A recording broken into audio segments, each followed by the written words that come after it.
have come and gone since that day.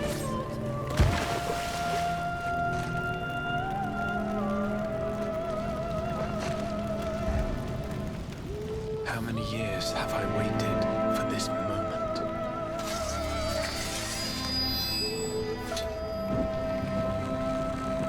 For the one that stood alone against the storm.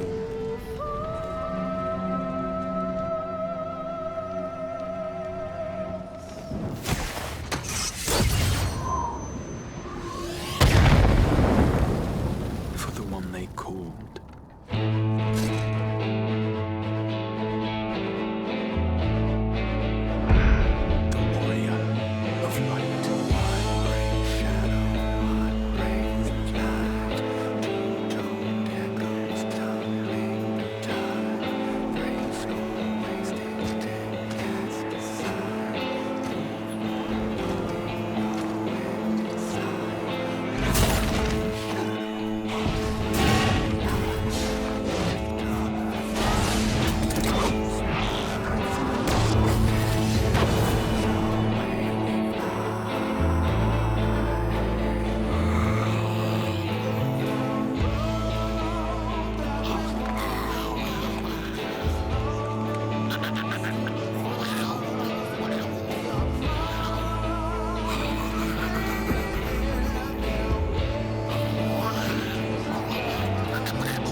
Tiny paws,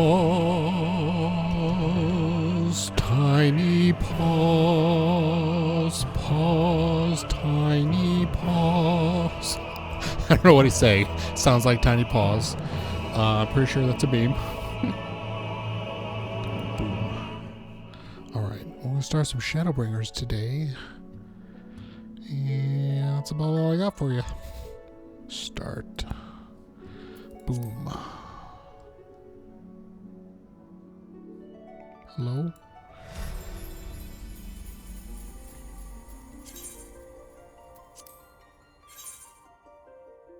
World is currently full. That's more like it.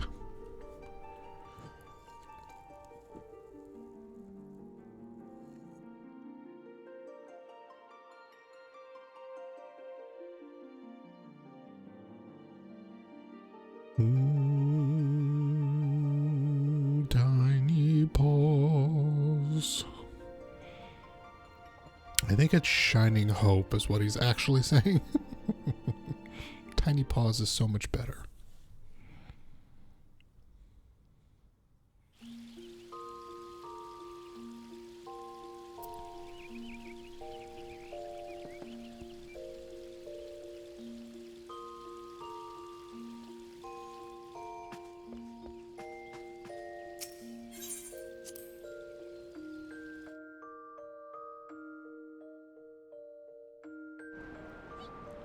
Alright, I'm inside of a healer.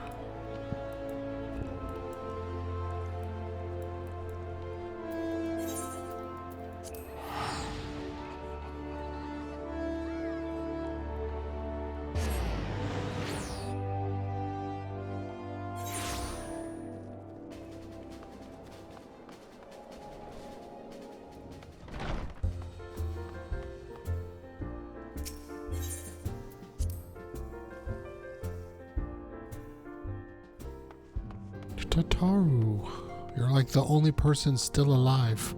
Well, still soul intact, I guess. What's up? The circus trench.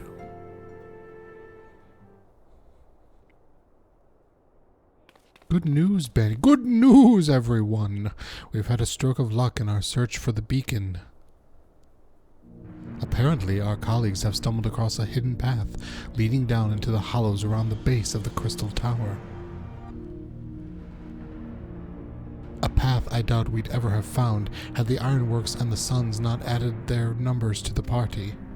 Thanks to them, we have eager eyes aplenty down there, checking under rocks and peering into every nook and cranny. Still, it sounds like there is a lot of ground to cover. Then we'd better go and give them a hand. Time for a bandy hand. My thoughts exactly.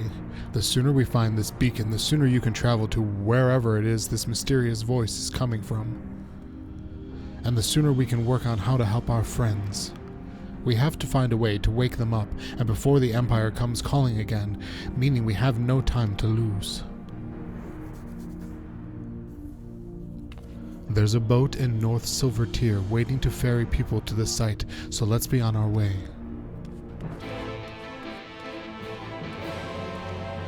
Oh, that's the new quest accepted music. Pretty intense.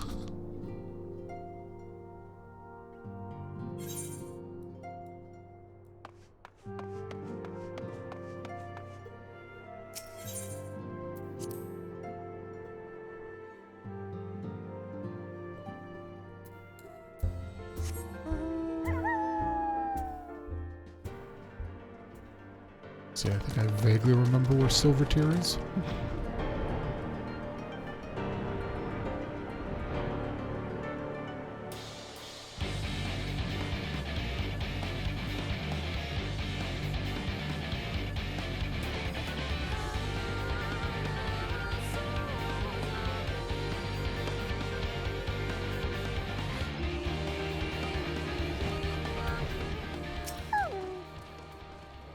Heading to survey the site, sir. It's on the eastern shore of the lake, and the swiftest way to get there is by boat. Yes, I am. Thank you. I shall take a ferry wherever I go.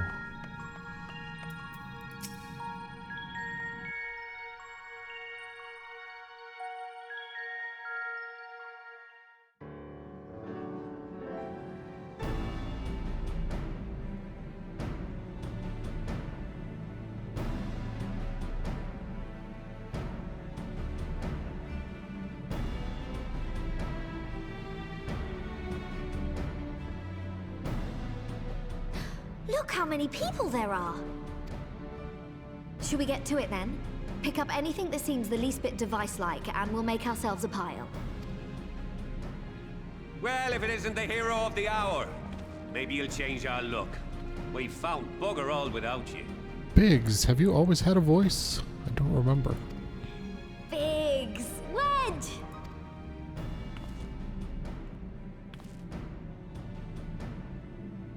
Aye, aye. Well, we could hardly say no to a call for aid from the Scions. Jesse call it the chief of some other business. So we'll be working twice as hard to make up for his not being here. Thrice as hard, even. Thank you, both of you. I'm sure we'll find that beacon in no time.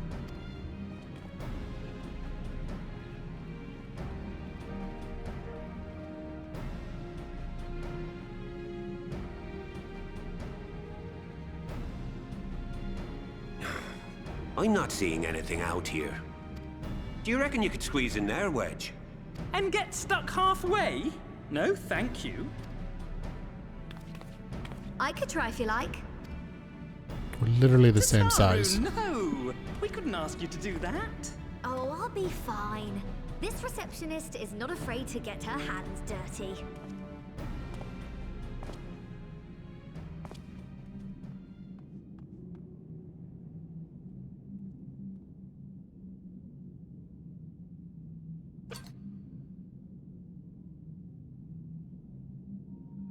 Sorry, I meant to say, the scholars haven't finished their preliminary assessment of the site yet, so we're not supposed to venture too far in. What's that you got there? It's a gear that matches my weapon. How appropriate. Now that looks promising. Isn't that the Ironworks symbol? Counterfeiters? Now I have you. You are right. What's happening?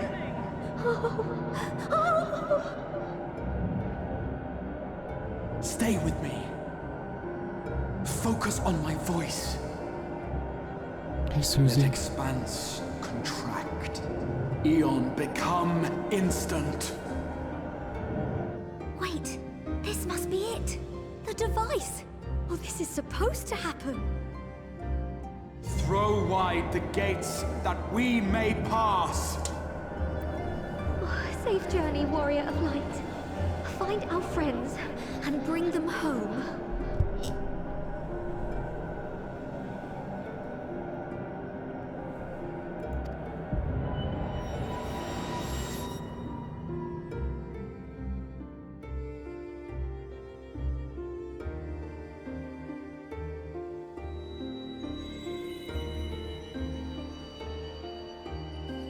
Did we win? We found the device that we needed to find, and the dude sucked us to another world. It's full of stars. Snowflakes? Petals? Little bugs! Oh, they're moths. Tiny little moths.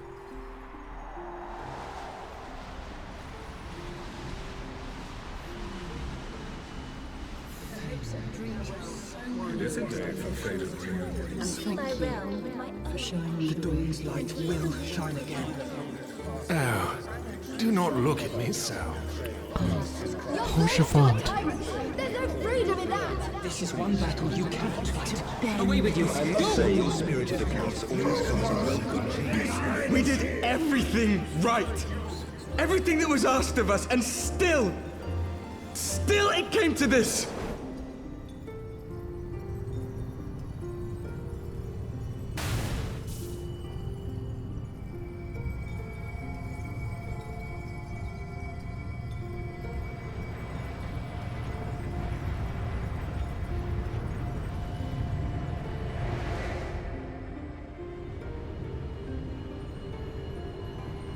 That's still an unbuttoned shirt, Faye. Your time has not yet come.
From endless dreams I awake.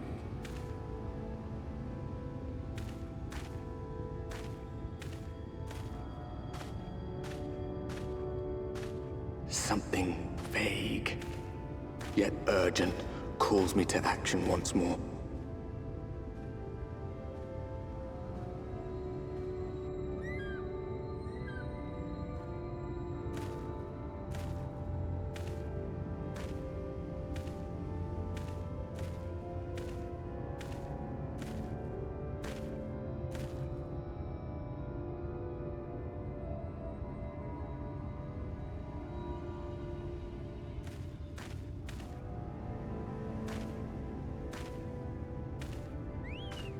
Is that the merchant we meet at the beginning of the game? A different world. He's got different colored hair. But his earrings match mine. Yes, girl. Rare to meet someone out here who's not a peddler themselves. What brings you into the wilds this time of night?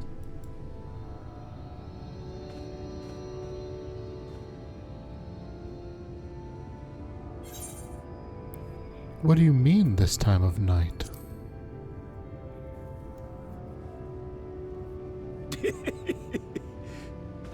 Well, if it ain't the oldest joke in the book. Me granddad, God rest his soul, used to tell that one to the barman at kicking out time.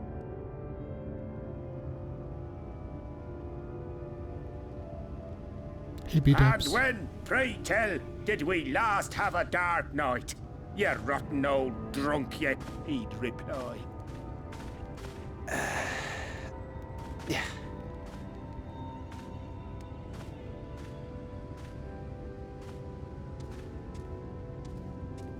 Over 100 bleeding years ago, that's when.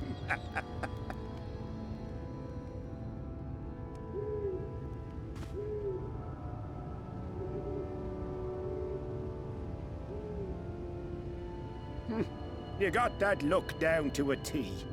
I'd almost think you meant it. Ah, got to you, did they? Poor beggar. That explains it then.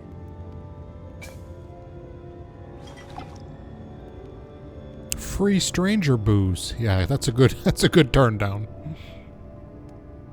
Especially because he's been chugging out of the bottle. Well, I've roads to travel and wares to sell, but you'd best hurry along to the town nearby. Just head east through the trees and aim for the Shining Tower. You'll find the place soon enough. 'Tis the biggest settlement for malms around. Go on now, friend. They'll take good care of you in the Crystarium.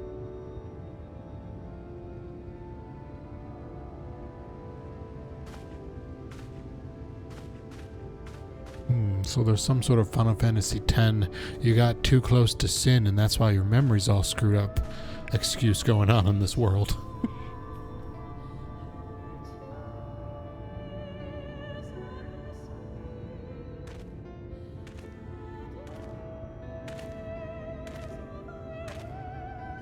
To dizzying heights it rises. The gleaming spire.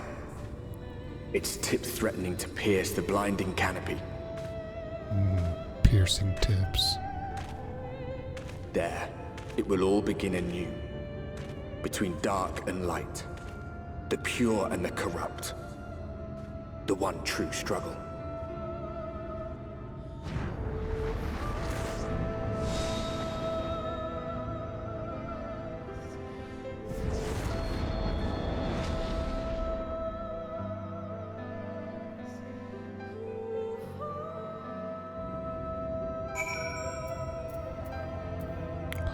I can't ride any mounts. I've got to walk like some sort of pleb.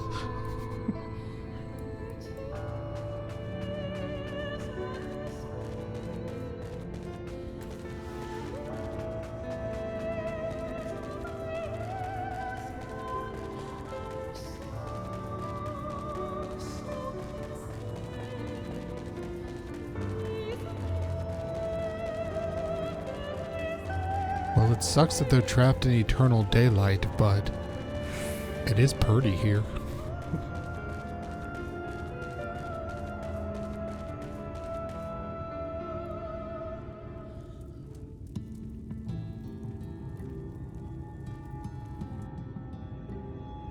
Halt!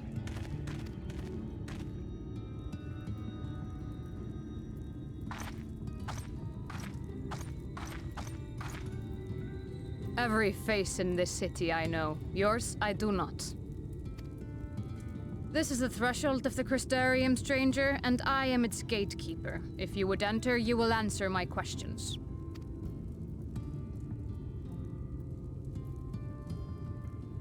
From where do you hail? Limsa, the source. Oh my god, totally.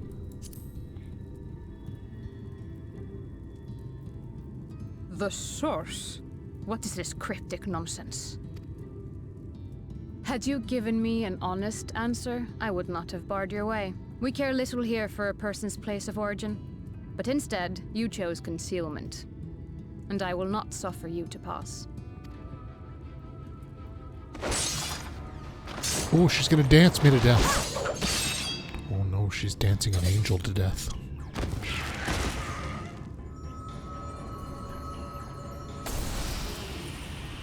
Ooh, sparklies. That one had eaten. It must have gulped down the whole hand, ring and all.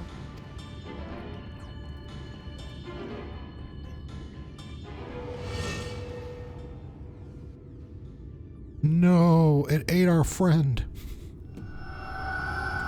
10 minutes into this expansion, people already be dying.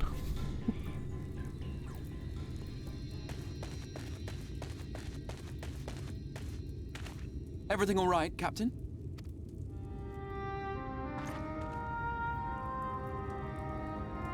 Quite all right, my lord. Just a stray sin eater, and a weak one at that. I see. Weak or not, we should be on the lookout for more.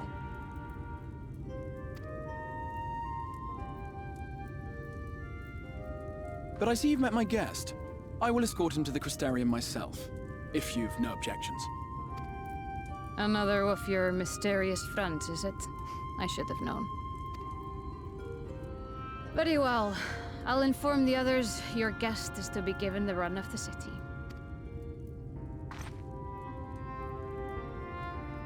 Pray forgive my less than cordial welcome. May the rest of your stay with us be a pleasant one.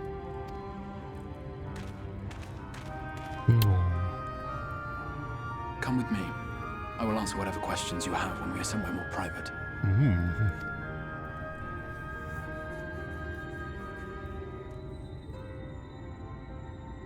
I don't think that was smug. I think that was meant to be, it's okay.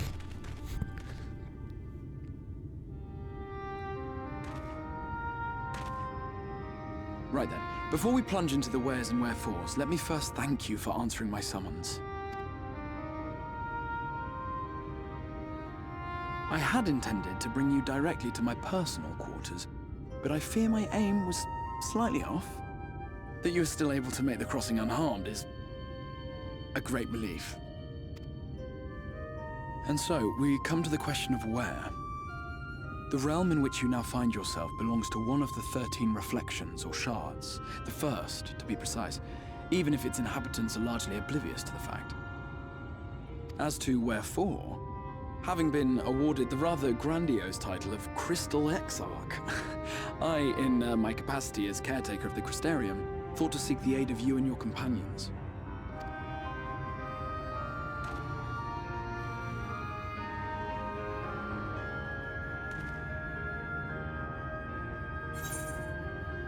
Are the other scions here?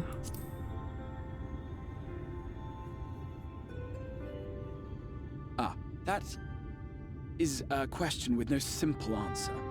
But all shall be explained in due course, I promise you. Let us begin with the glaring skies up above.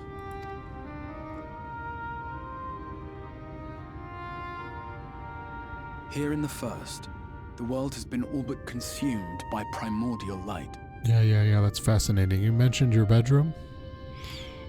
Shall we have this conversation in your private quarters? It began a century ago, by this realm's reckoning. A luminous flood swallowing everything in its path. More than 9/10 of this star was lost. And the fortunate few who survived are hounded by abominations born of that catastrophe even now. Sin Eaters. Don't cheat on Emmerich. The creature you saw earlier was one such monstrosity. Sin Eaters, see? This is Final Fantasy X.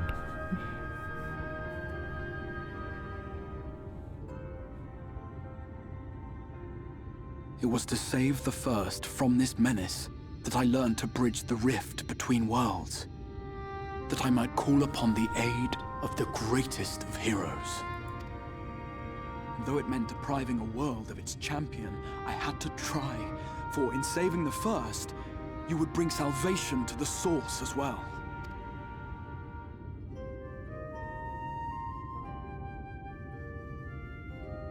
But what manner of host harangues his guests in the middle of the road? Let us continue our talk within the Crystarium.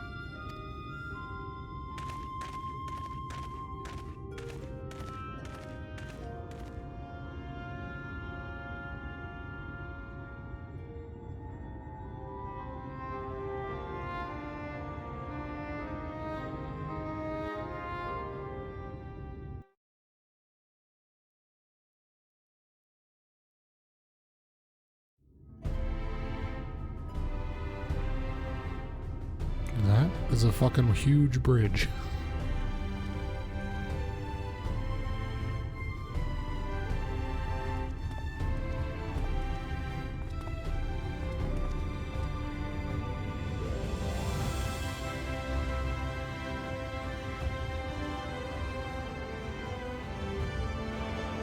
Such a proud and vibrant city. The sole sanctuary for the living in a world all but resigned to oblivion. Each stone was laid with hope. The town itself a symbol. A monument to defiance. I just took a drink. Death. No would-be hero could fail to answer its call. For who among us does not yearn? Fulvi Almoja.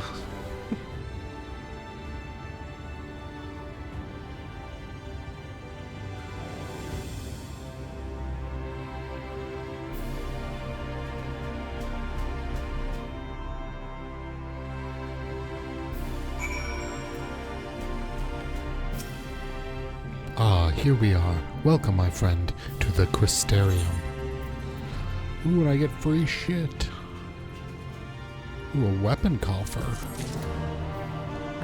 I'm all about weapon coffers.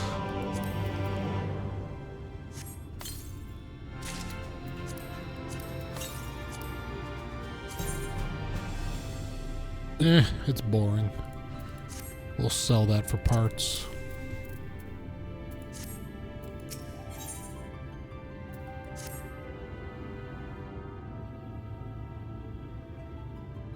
Now, a full and frank discussion in the privacy of my study would seem to be in order. Full franks? Yes, please. But I think our conversation would be more meaningful were we first to gain a firmer grasp of the situation here. To that end, I would like you to visit a few of the Crystarium's civic leaders and glean something of this world and its predicament.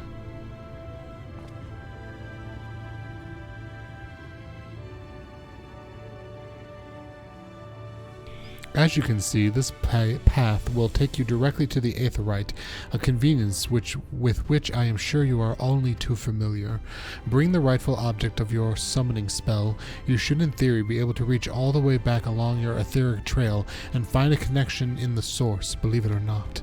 I strongly suggest you complete this attunement before venturing any further.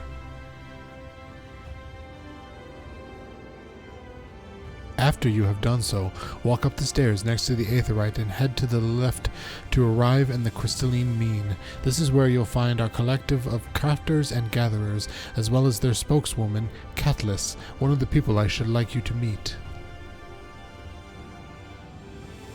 Another is Morin. To reach him and his cabinet of curiosity, you'll want to avoid the aforementioned steps, take the exit on the left, and simply continue straight along and down until you come to the large doors at the end of the path.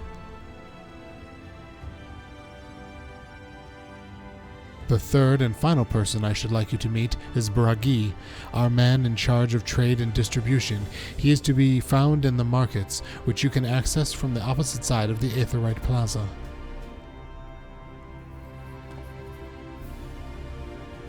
In seeking out each of my colleagues, you will visit the major districts of the city and hopefully gain a feel for the place. I trust my directions were simple enough. Crystal clear.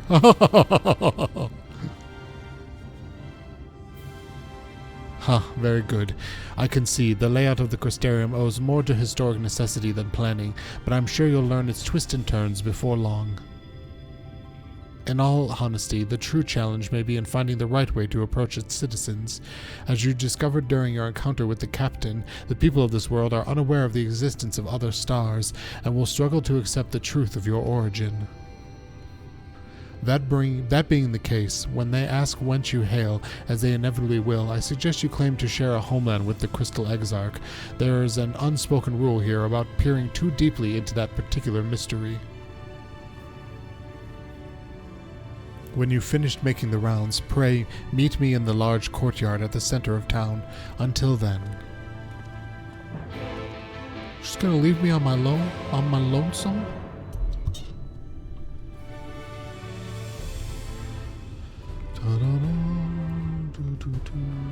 What's going on over here? I know I got places to go, but there's some sort of bird creatures being fed over here. Hi. Hi, can I pet you? Can I be friends with you? Oh, you're like floofy dragon creatures.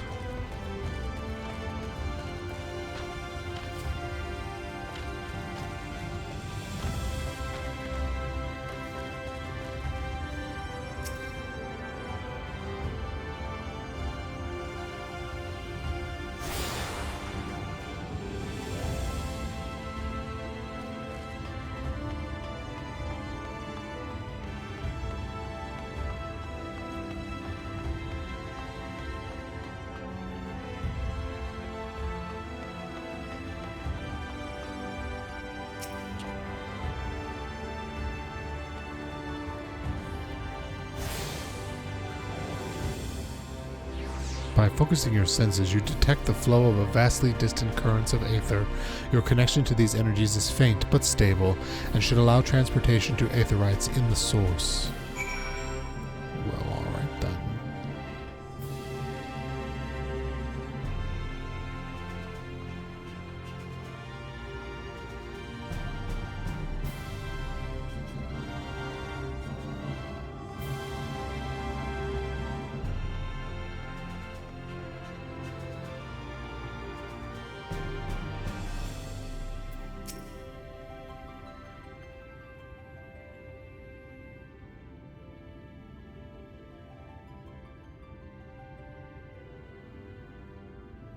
Oh, it's the shopping mall.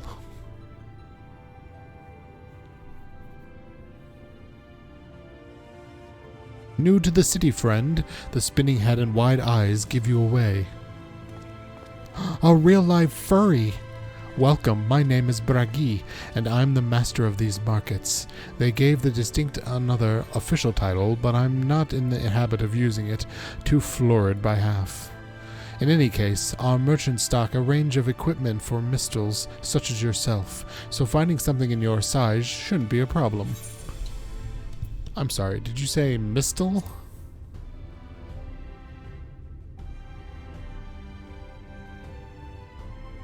Aye, something wrong?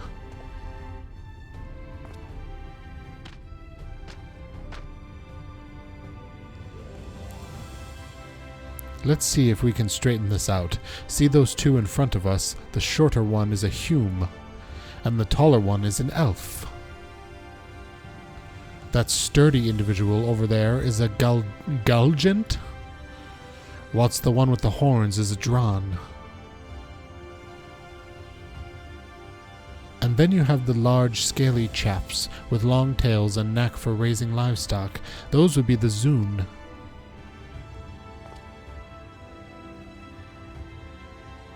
Which is apparently not the name you know them by.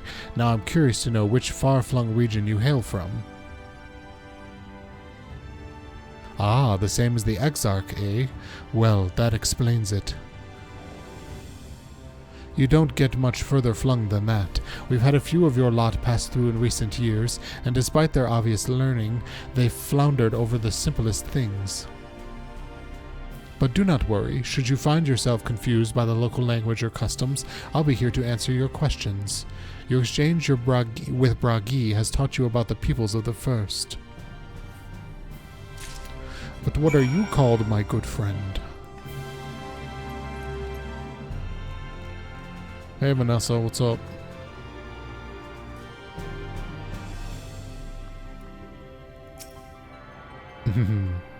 Not his name. What type of furry is he? How do I get to that? If I go up here... Or maybe I need to go upstairs to get to that? I guess we'll find out. Oh no, it's not. It's right over here.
Don't see that crystal. Must be upstairs.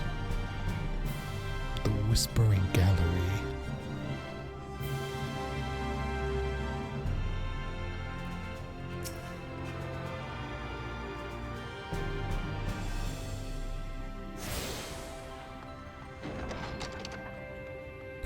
It's a library. Oh my god, I love libraries.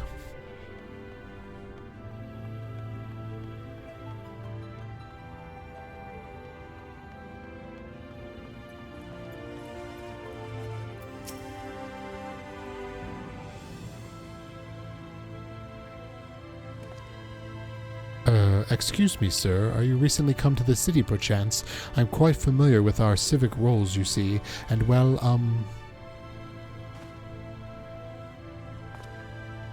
What I mean to ask you is, have you brought any books with you?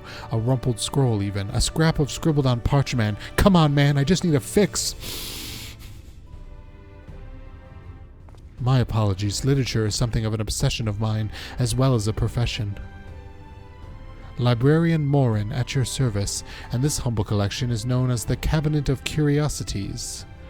As your powers of perceptions have likely informed you, my colleagues and I are responsible for curating all manner of tomes, documents, and other vehicles for the written word. As horrific as the loss of life and land wrought by the flood unquestionably was, the damage to recorded knowledge was no less catastrophic. We few do all we can to preserve what wisdom survived. But tell me, what brings you to the cabinet today? Looking for any title in particular? Mayhap a spot of academic research? Oh, so you're of an interest in modern history. Splendid. A thorough review of recent events can yield novel perspectives. I quite agree. If you would prefer something visual to accompany the account, then I think I have an illustrated history book for children somewhere. Just a moment and I'll fetch it for you. Yes, I need a children's book. Thank you.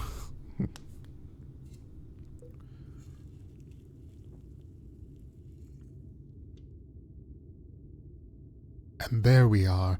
Would you like to pull up a chair? Make yourself more comfortable. On with the lesson, then. Aw, he's so cute.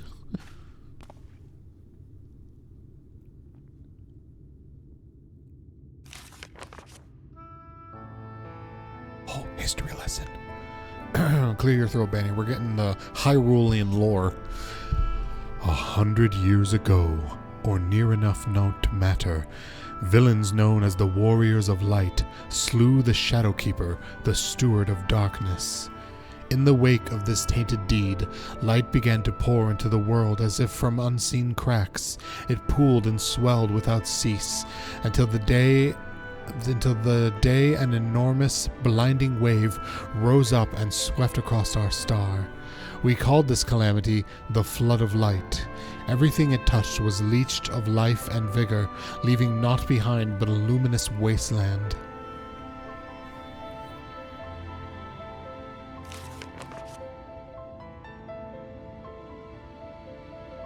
Yet, just when it seemed that all would be lost, a savior appeared before us, the Oracle of Light. She stood twixt us and another doom, and by her power did she stay the flood. Thus was Novorant, and Novorant alone, spared the fate of erasure.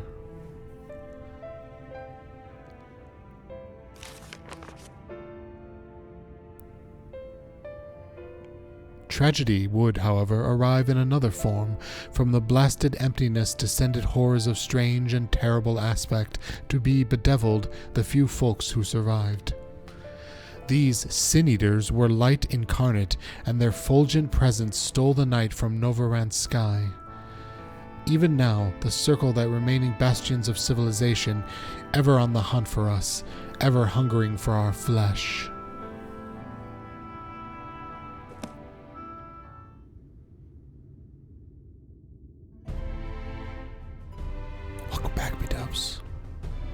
And thus did the world become what it is.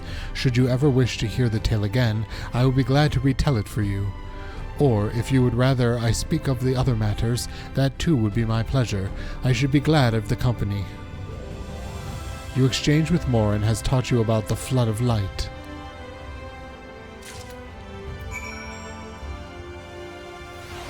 Your headphones are dying, so this will keep happening. We gotta get you some longer lasting headphones. At least a 12-hour battery life.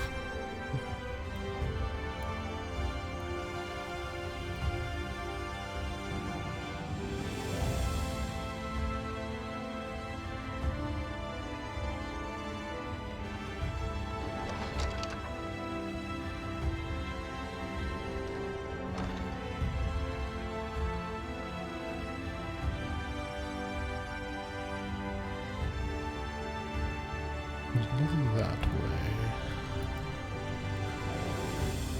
This must be upstairs.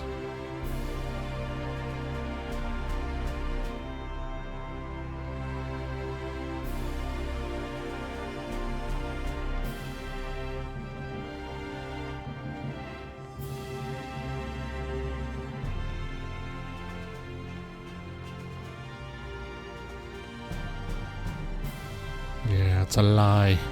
They're lying to you, B-dubs.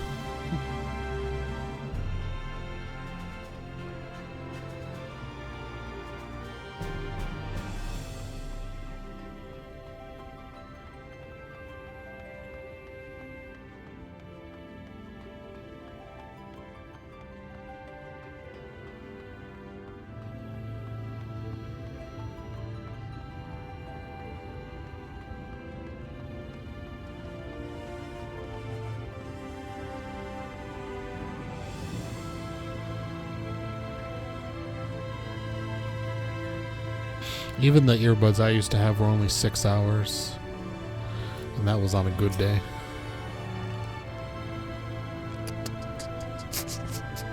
But my headphones, not my buds, they last like fucking forever. I don't ever have to charge them. But that's because they're a big ass headphone.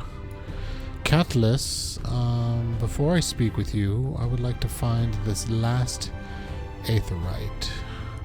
Wherever the fuck that is. But maybe I won't because I don't know where it is. Unless I go up these stairs.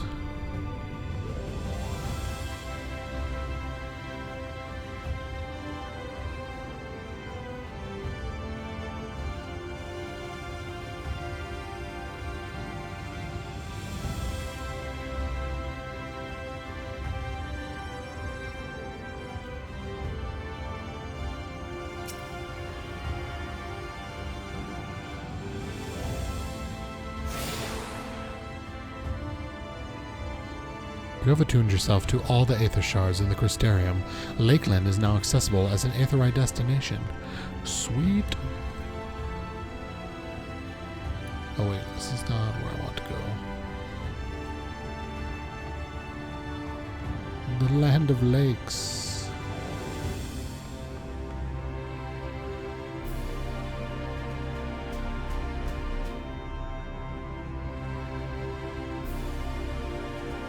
This city's beautiful. I really like this design. I guess it's a bit. It's slightly. It's like a minimalist Art Nouveau.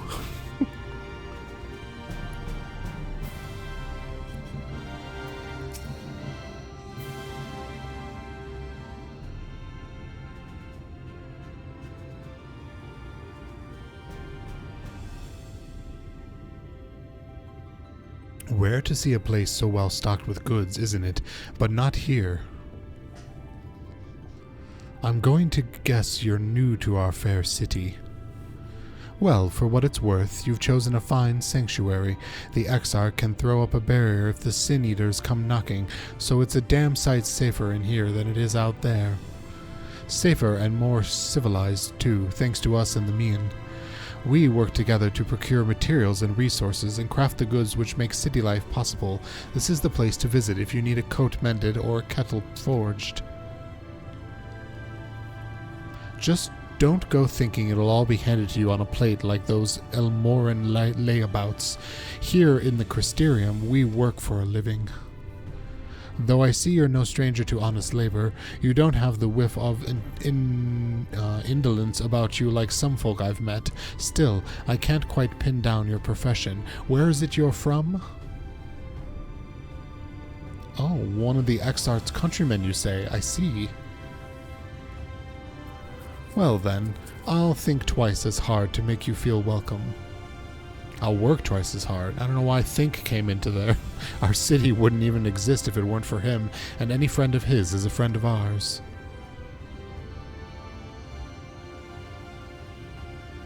It's really quite incredible when you think about it. They say his grand magic summoned the Crystal Tower into existence, pulled the entire thing out of thin air. It wasn't long before droves of refugees began congregating around its base, desperate for shelter after losing their homes to the flood. And that's how the Crystarium began. At the Exarch's invitation, buildings started going up, and with the help of some curious relics brought forth from the tower, the place gradually expanded into the thriving metropolis you see today. The city stood here for decades now, yet the eldest among us swear the Exarch looks exactly the same as he did back then. He is indeed a man of many mysteries, but for all his secrecy, he has never yet let us down. So if he and you wish to remain silent about your shared homeland, then the folk here will respect your wish for privacy. I am, however, more than a little curious to see any crafting talent you might be hiding. If you've aught to contribute on the front, be sure to come back and visit once you've had a chance to settle in. Just ask for Catalyst, and I'll find you a niche here in the crystalline mean. You can help us keep the cogs of the city greased and turning. Your exchange with Catalyst has taught you about the life in Crystarium. I'm from your mama. Alright, we're gonna meet him here.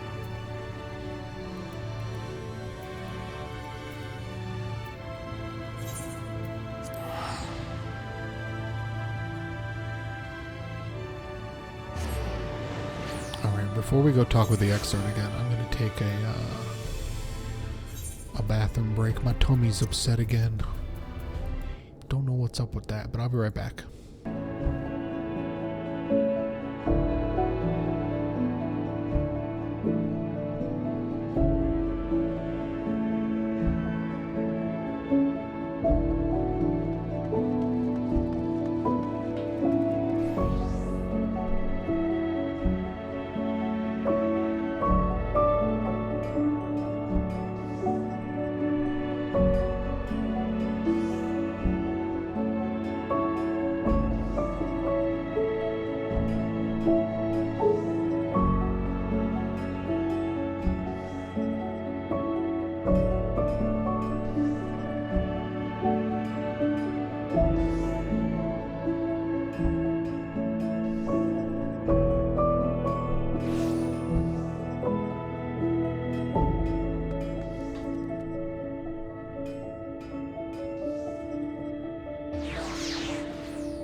Ooh, hello, music.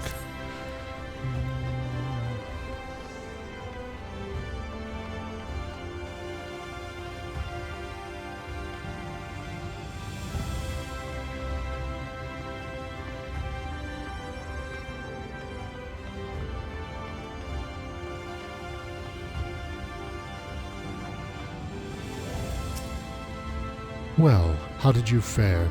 Did my colleagues help you form a clearer picture of this world and its people? Yes, they did. Here's all the shit I learned.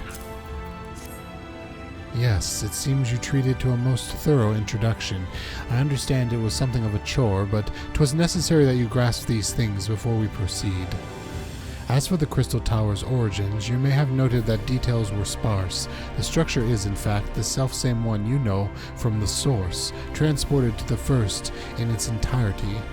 It was my first attempt at breaching the boundaries between worlds, something of a trial run for your eventual crossing, and although it did not know which era I tore it from, I do know that its arrival served to set the wheel of fate in motion.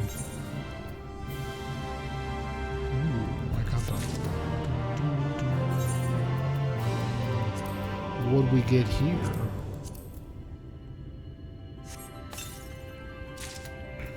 Tryon. Oh. How very gothic. It does go with my pants, but it's a little much. No thank you.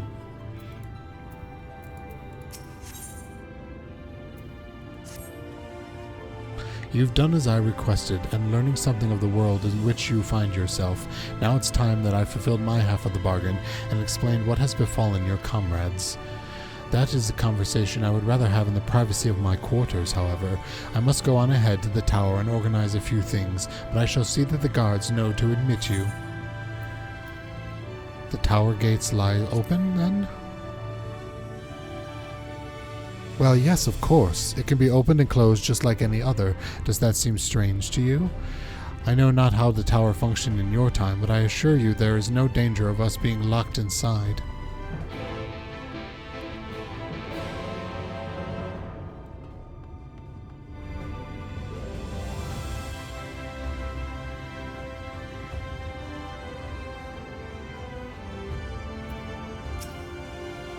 Greetings, sir. The Exarch is awaiting you within. Go to the Crystal Tower.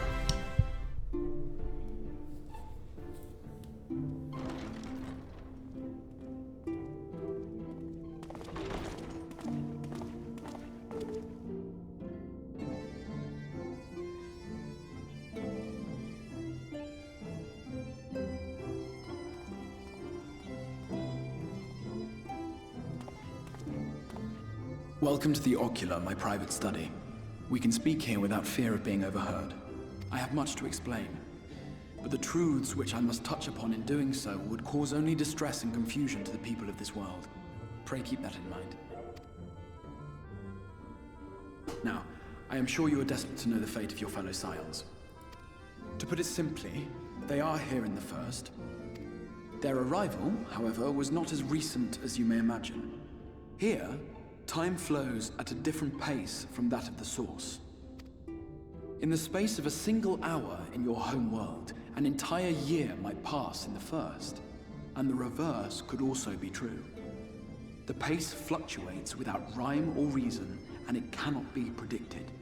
That said, we seem to be entering a period of near equivalence, and thus, for the moment, you need not overly concern yourself with the passage of time. As for your companions, however, Yustola and Urianger have dwelled here for 3 winters, all told, while Thancred's count stands at 5. It is convenient, beat up. Shut up. It's so that we could travel back and forth between the world and not be off time. Even our more recent arrivals, Alphino and Alize, have lived in the First for almost a year.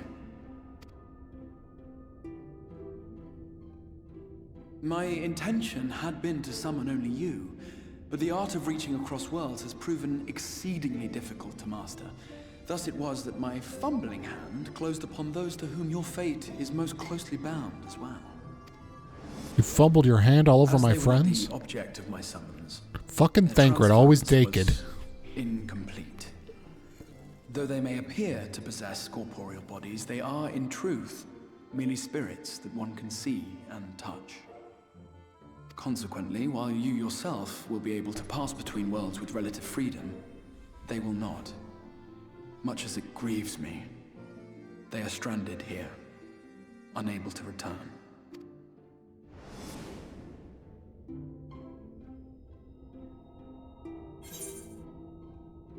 Then find a way to send them back. What have they been doing all this time? No. I like this sassy one. Find a way to send them back.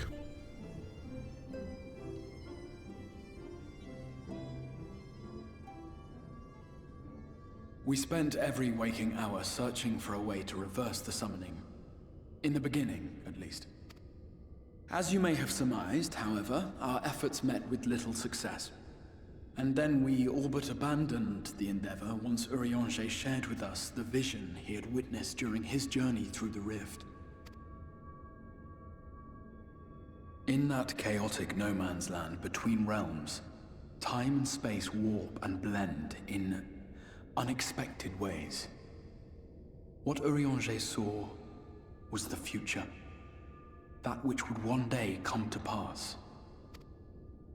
In his vision of tomorrow, the first was rejoined with the source. This collision of worlds brought about the 8th umbral calamity and the deaths of countless multitudes. Amongst those who perished, Urianger clearly saw the fall of the Scion's mightiest champion. He watched you die. I could die? I'm too pretty. And thus did the Scions embrace their exile, and began searching this world for a means to forestall the coming catastrophe in yours. Their souls are stranded in the first, yes, but they have fought on, desperate to save their home and you from destruction. Nor have their efforts been in vain, for it was they who finally established that the elimination of the Sin Eaters will indeed serve to prevent the calamity. Considering these circumstances of our meeting, you would be forgiven for doubting my version of events. And so, before all else, I would suggest you track down your comrades and hear the tale from their lips. I shall of course be happy to assist in these reunions, and you need not make any decisions regarding your involvement until you are certain of where you stand. Meanwhile, I promise I will not rest until I have found a way to help your friends return home. Anyways, I'm really tired. I need to take a nap. Have I earned your trust for the moment, at least?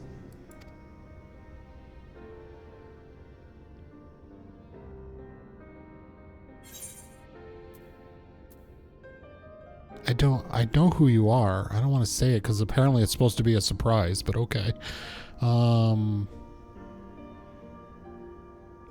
But I'll see you keep that promise.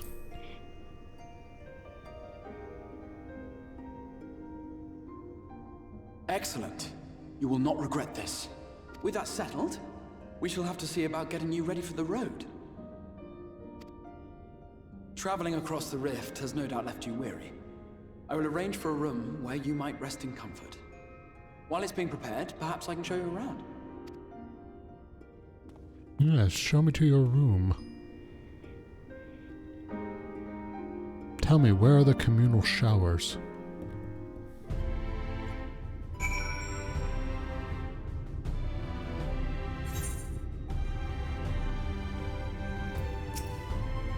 The Crystarium boasts a number of residential districts, but I have been informed that a room has just become available at the Pendants, which, as it turns out, is perfect.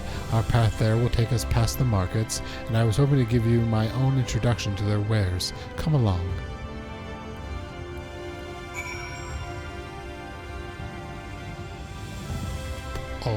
Where are you on my map? Oh, here we go.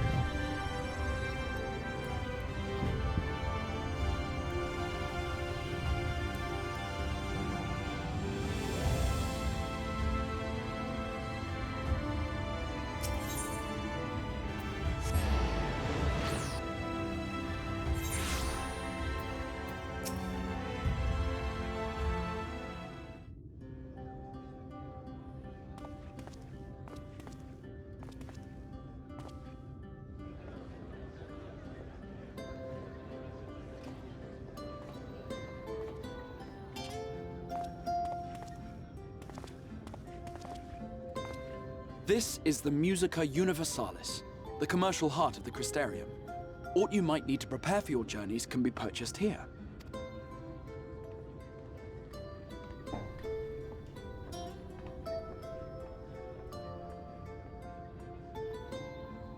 Ah, yes. You must be curious about the currency. Fear not. The gil you carry will serve you well enough. Each nation once minted its own coins, but 'twas all a jumbled mess following the flood. After much debate, the local merchants eventually elected to revert to the old ways, wherein a coin's value was decided by the worth of its metal. As for a unit of measurement, we agreed upon the term gil, a word borrowed from coins uncovered within the Crystal Tower here. And as our traders peddled their wares across the land, so too did our usage of gil become common practice. From what your stola tells me, a standard coin from the source equates to exactly 1 gil here, or near enough not to matter. Our way of life has benefited greatly from the artifacts we recovered from the tower, some of which may be familiar to you. Cell phones.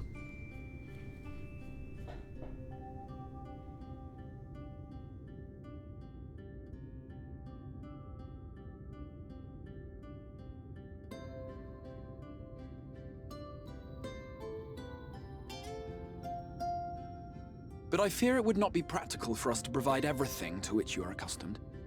You shall need a means to access the commodities of your home world. Avan Kerm Sin? Are you there, my friend? Yes, I'm here. Of course I'm here. What amusements do you have for me today? Totally. A drunken My Scotsman dear is an Fael elf. Ul, paragon of pixie kind. For Oh, you, pixie, excuse I me. have the most vital task. This fine gentleman is a friend from a distant realm. And we have need of a means to ferry things back and forth from his home. Might you be able to assist us in this matter?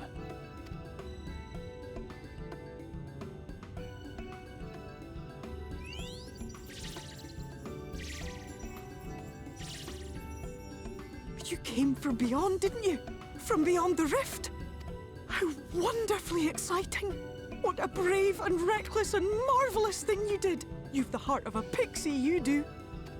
After careful consideration, I have decided to grant you my assistance. Make a pact with me and the fun can begin. Excuse me? But answer me this, traveler. Did your garments come with you when you crossed over? Your teeth? Your nails?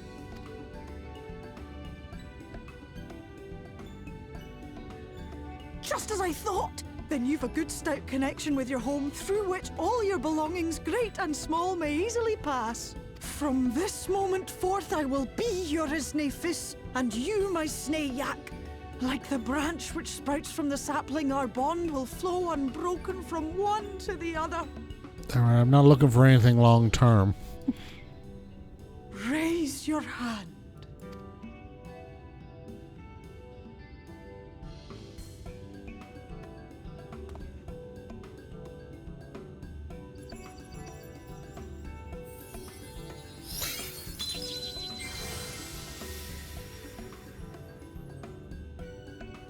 Tis done.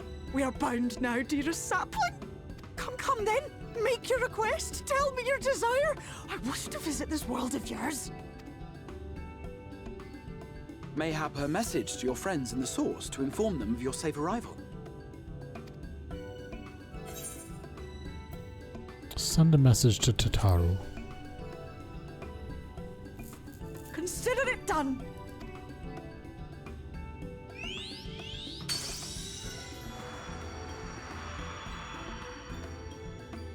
As you heard, that was Fael Ul of the Pixies. Their kind possess an affinity for magic akin to that of arcane beings. They rarely show themselves in populated areas, but Fael is insatiably curious even by pixie standards, and seems to have taken a liking to the Crystarium. Right, we were going to organize a room for you, weren't we? Come along.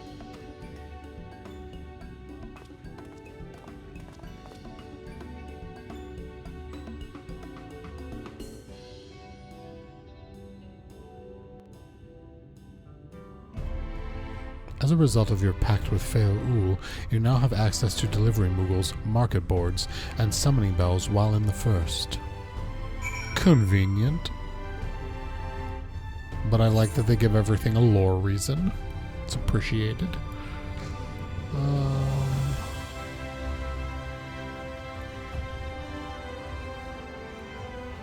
don't know how to get here.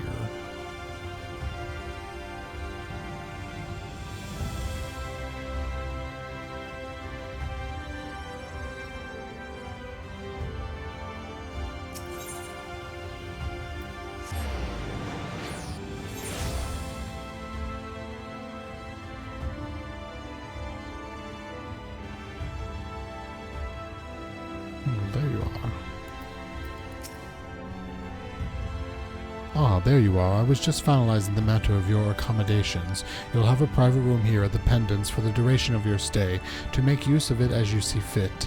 When you are ready to retire, the manager will show you to your lodgings.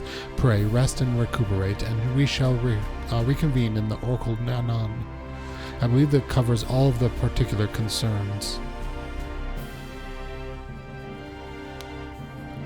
Thank you for answering my call, Bani. We are denied the comforting blanket of night, but may peaceful dreams attend you nonetheless. A pleasure to meet you, sir, and welcome to your new home at the Pendants. Your room is ready if you'd care to retire. Sure?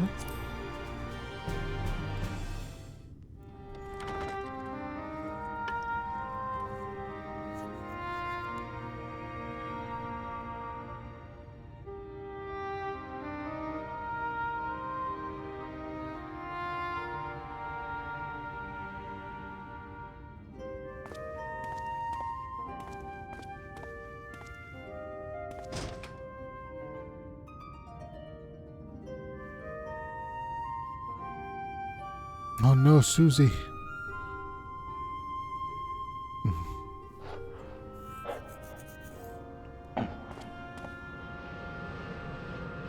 You.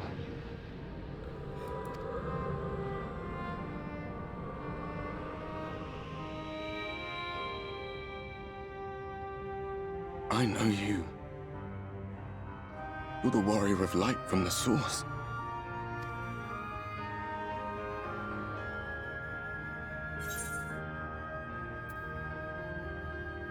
Warrior of Darkness? What? Did you just... You can hear me? I can see you Gods, too. How long has it been? Undress. That was what I called myself in your world. The Warrior of Darkness. My real name is Ardbert. I used an alias in the source. A daft one, looking back.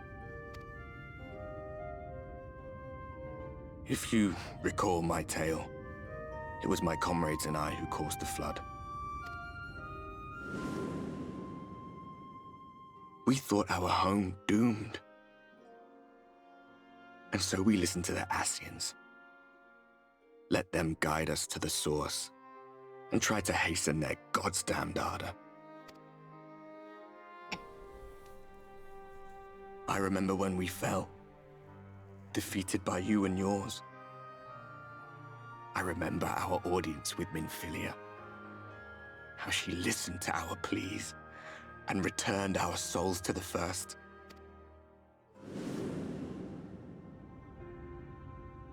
The flood was poised to swallow Norvrant, Minfilia and my friends. They surrendered what little they had left to hold it back.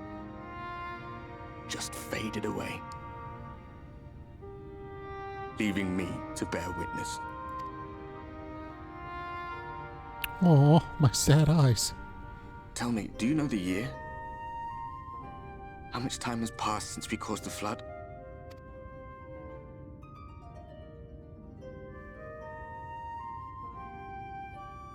A 100 years. 100 long years.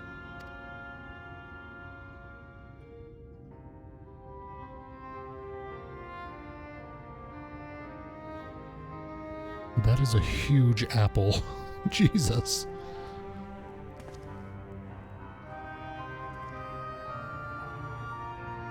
My hands find no purchase. My gestures catch no eye, and my pleas, be they whispered or screamed, reach not a single ear. I am a shade, cursed to do naught but drift.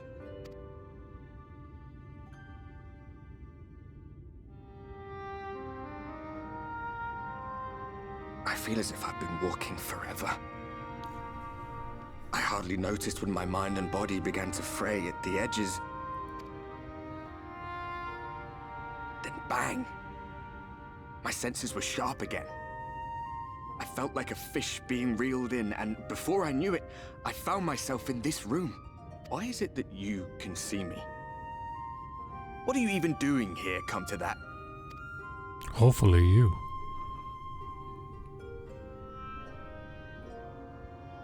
You're going to Brazil, B-dubs? That's cool.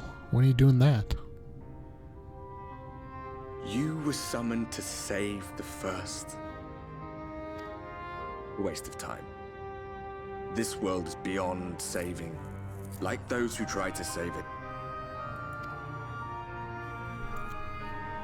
It's your brother's wedding. Oh, cool. I've not forgotten that.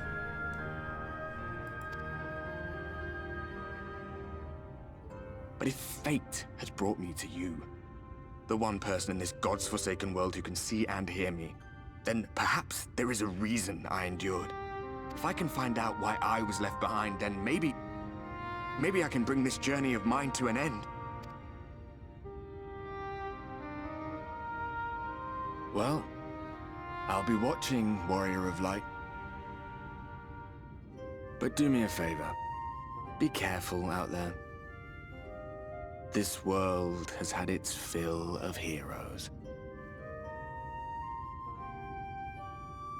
I'm not really gone. I just went invisible. Now feel free to shower.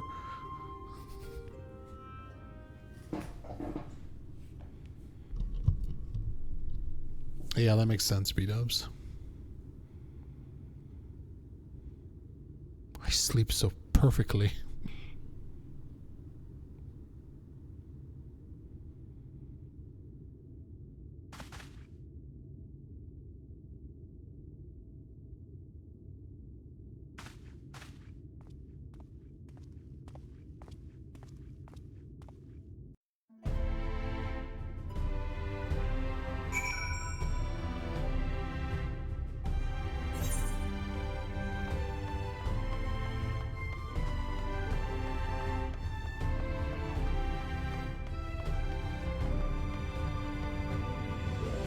Crystal Exarch.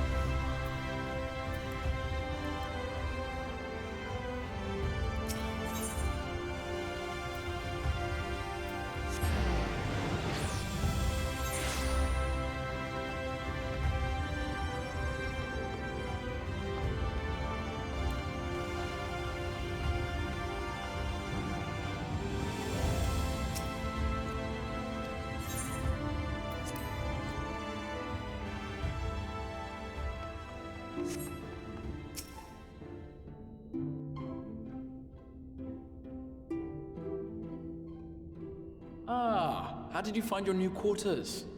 I trust you were able to rest?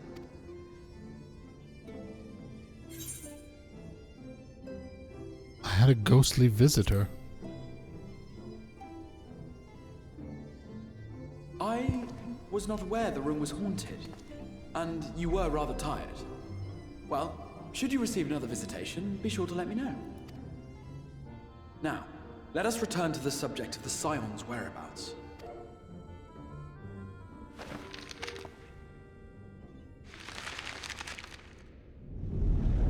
A whole new This map world. shows the lands of Norvrand, the only area to be spared the flood of light.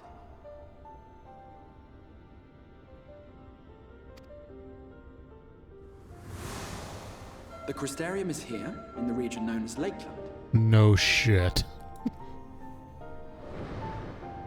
To the north is the fairy kingdom of Ilmeg. That is where you'll find Urianger. To the east lies the once prosperous civilization of Rak-Tika. Your Stola is stationed there, in the heart of the forest. Alas, neither location can be reached without considerable difficulty. As such, I would suggest you first seek out one of the twins, each of whom is stationed but a short flight from the Crystarium. Alphino is on Calusia, an island off the western shore. It is home to a city called Yulmore, where the rich and privileged while away their days in idleness. For his part in furthering our cause, Alphino journeyed there to meet with the citizenry and forge alliances. From what I hear, he has since kept himself busy gathering information around the main settlement. Alize, meanwhile, traveled south to the arid wastes of Armareng. They lie upon the very edge of the inhabitable world, where the flood of light was halted. Those who dwell there live in constant fear of attack by the Sin Eaters. In contrast to her brother, Alize felt that her energies would better be spent learning about the enemy, and thus she sells her services as a guard, both to hone her skills and gather information on our foe.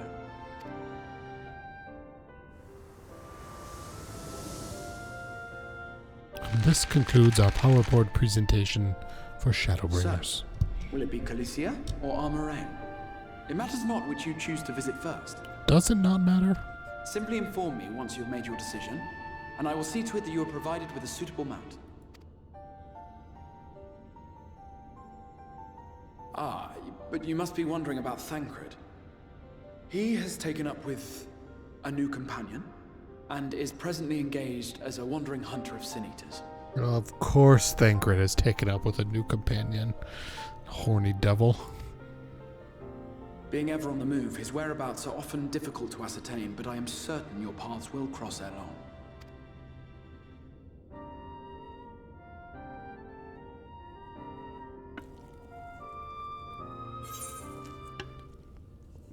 Travelers of Novarand.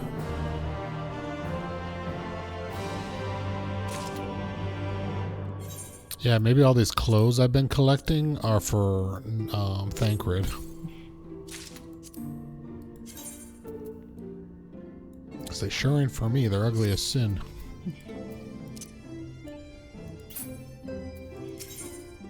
Alright, oh shit, we gotta pick. Who should we go for first?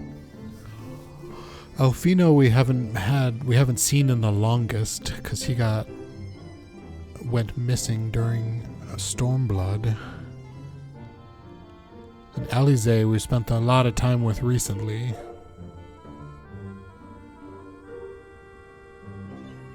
Yeah, let's go for Alfino. Alphanode, however you say that shit.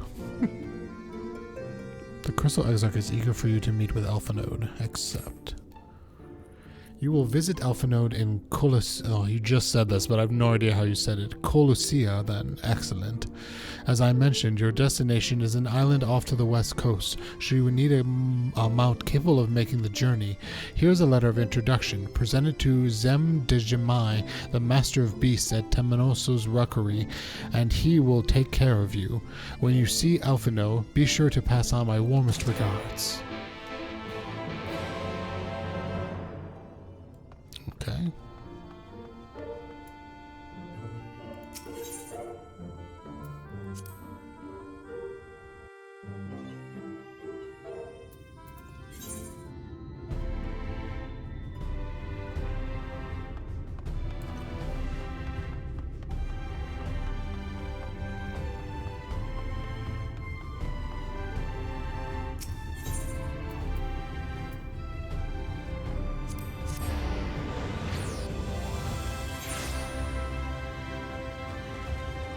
Oh, do we get to fly on one of these things? Sweet. Hey, what's up, Zem? Your face is unknown to me. What business have you at my rookery? Ta-da!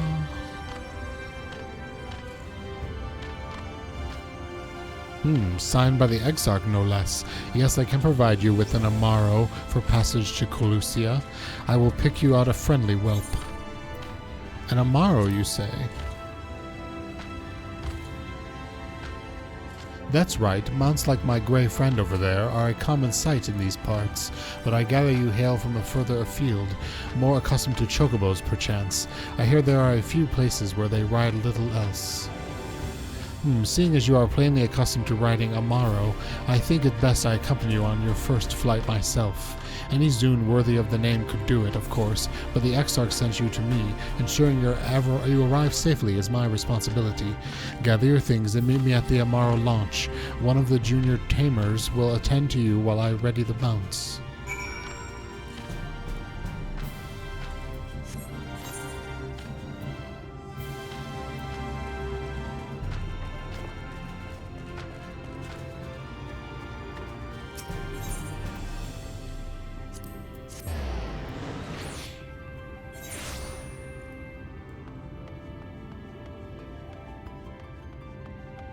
It's an aspiring Amaro trainer. You want to fly in Amaro to Colusia? Well, I suppose if Master Gem Mai is going with you. Please wait here. You can now travel to Colusia. Speak with the aspiring Amano Chamber to fly to the island. You can also use your Aether Compass to assist with locating Aether currents in new regions. The Aether Compass can be found under Collection in the Duty section of the main menu.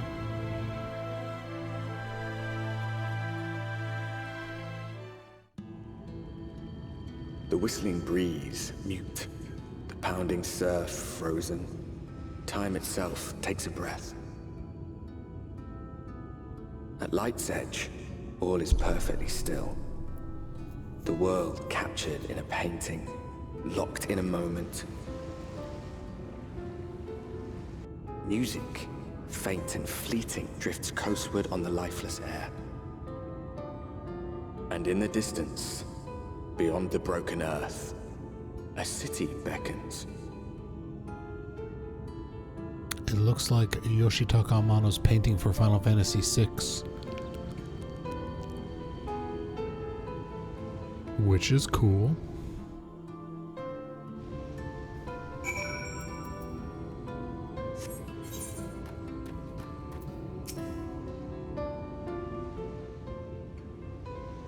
We arrive. This is Cracked Shell Beach on the eastern coast of Colusia.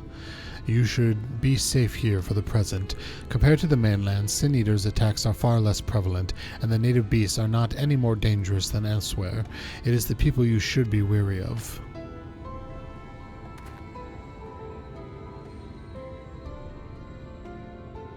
Spy you the city in the distance. That is Yulmore, the island's main settlement. It rivals the Crystarium in scale. It was once an ally in our battle against the abominations. For years, the Yulmoran elite have fancied themselves the masters of what remains of our broken world. They have gone as far as to offer the leaders of other settlements their protection if we bend the knee. But to say their ideals are questionable would be putting it mildly. The Crystarium is one among many who resist their heavy-handed authority, and while we are not at war, our relationship with Yulmore is strained at best. It may be wise to conceal your ties with the Exarch during your stay here, especially in the vicinity of the city. I'm glad we understand each other. Now the Exarch has instructed me to divulge a secret that should make finding your friend a good deal easier. Listen closely.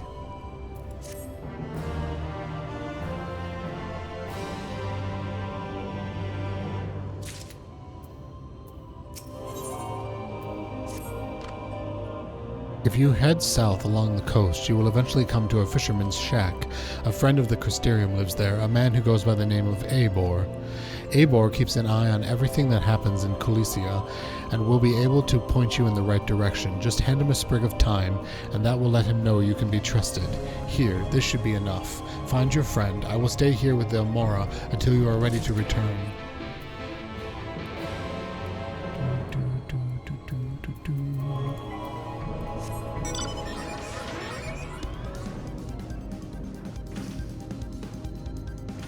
Oh, that's right, I can't fly yet. Can't fly until I unlock flying. Oh, which means we need my motorcycle mount. How does one do that? This... motorcycle mount.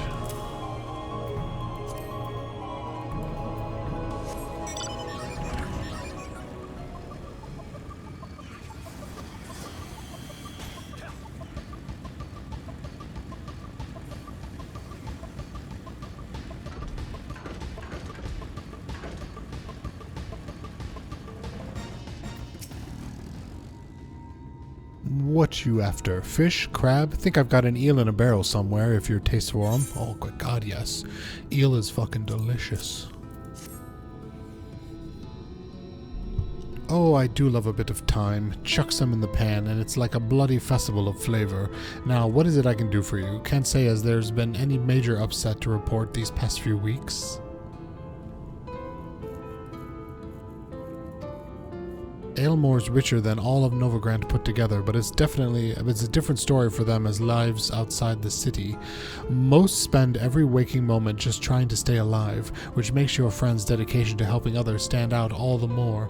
I can hazard a guess as to where he is now, get a message to him, but you'll need somewhere quiet to meet, away from prying eyes.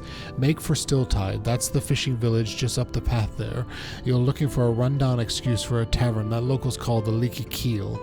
Wait there, and I'll see that Alfino joins you. Alfino.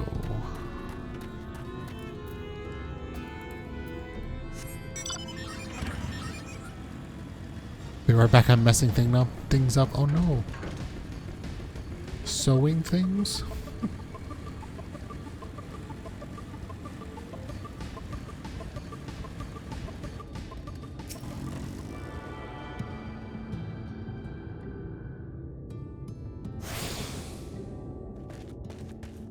Oh yeah, Razor's book? Uh-huh.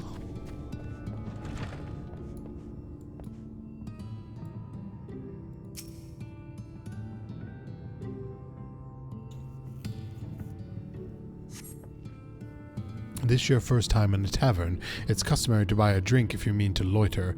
What'll you be having? Ale, mead, water. I'll have some ale. A fine choice.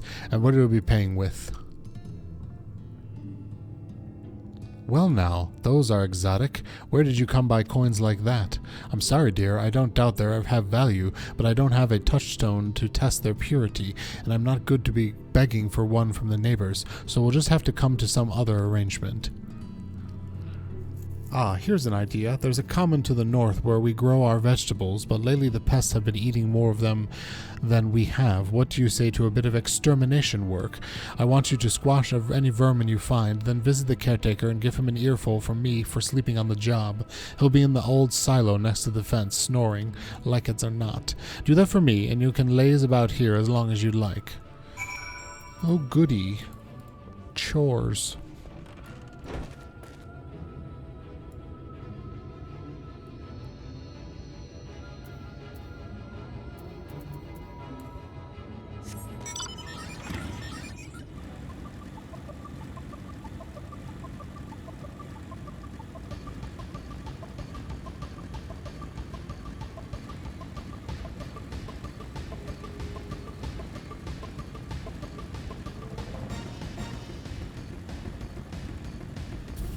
Hello, I'm here to exterminate your vermin.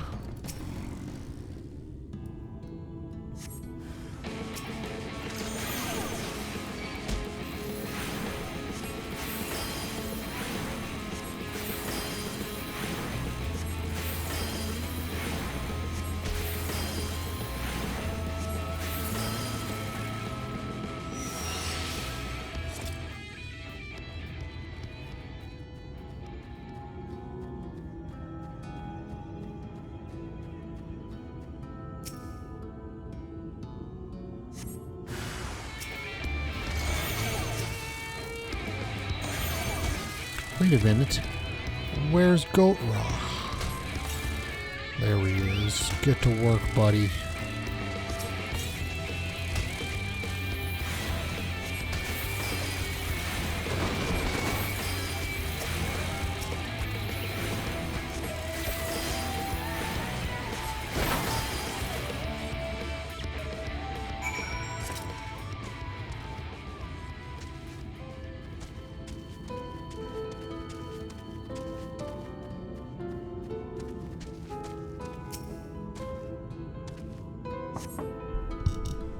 No response. Maybe you need to knock louder.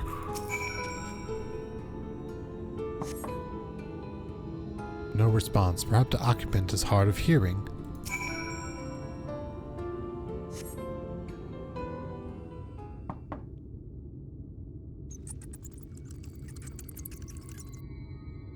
You hear a faint squeaking from the room beyond. Time to burst in and save the day, brave adventurer.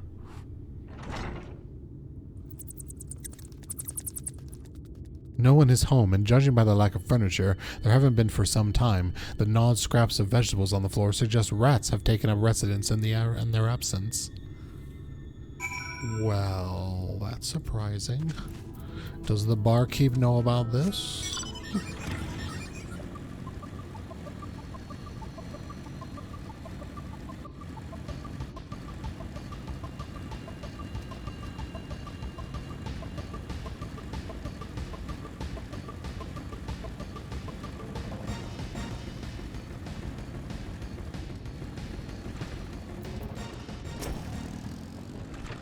Welcome back, dear. What did the good-for-nothing caretaker have to say for himself? Gone? Must have left to join the rest of the hopefuls. In Gate Town, outside of Eliamore, you don't have a clue what I'm talking about, do you? And there I was thinking you were another dreamer. Well, never mind at all. Take a seat wherever you'd like, dear. You've more than earned it. I'll even throw in another drink on the house. Thank you.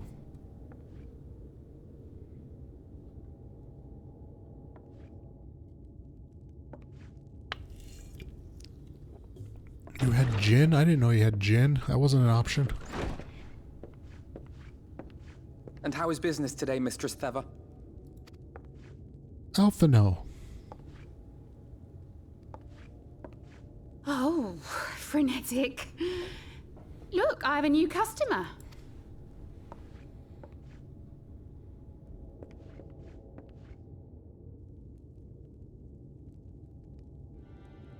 Tis good to see you, my friend.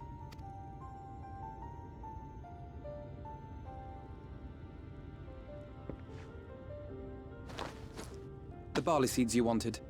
They should produce a better harvest than the last.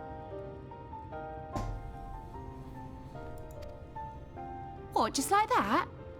Oh, Alphino, you really are a dear. Well, I'd best be tidying up some of those empty shacks before the pests move in. Keep an eye on the place while I'm out, eh? Ooh, free booze.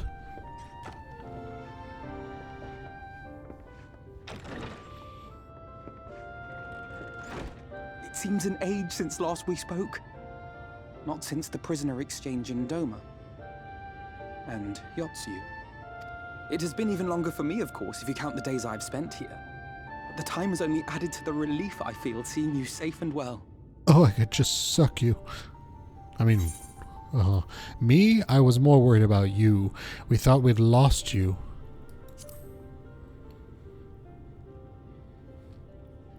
Huh. Alize said much the same thing. I don't think I've ever had such a scolding. But I believe an exchange of news is in order. Come, tell me of your arrival and all that came before.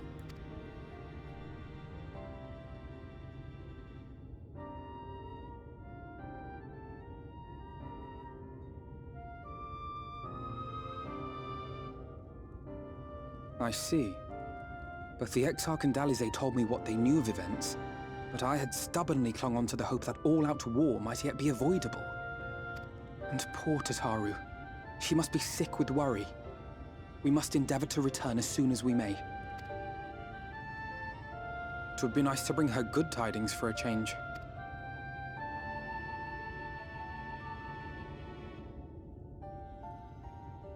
But before we bid this world farewell, we must first ensure that it is not rejoined to the source. We must prevent the 8th Umbral calamity. Urianger's vision of the future has, I fear, every chance of coming true. By his description, the catalyst for the calamity was a formless and deadly weapon employed by the Garlean Empire.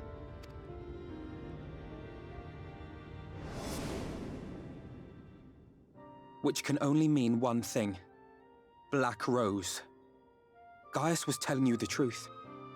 When we were on the trail of the Ascians, we saw evidence that the gas was being manufactured once more. Gaius was adamant that the project had been scrapped, but so long as there are wars to be waged, there will always be those determined to win by any means. And thus simply destroying the existing stores of Black Rose would do little to alter fate's course.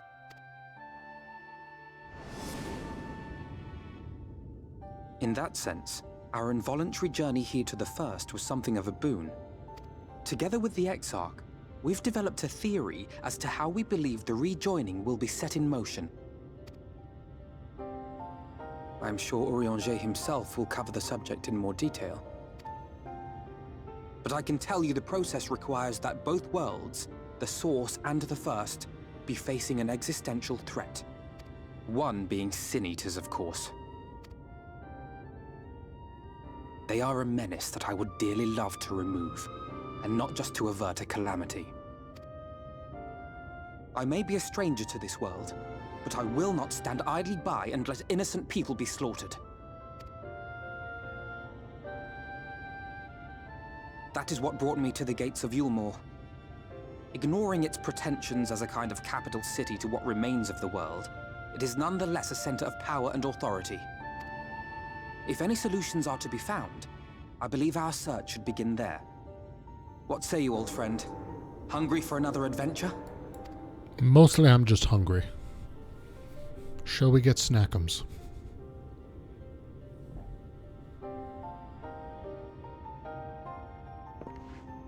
And so we take to the road once more.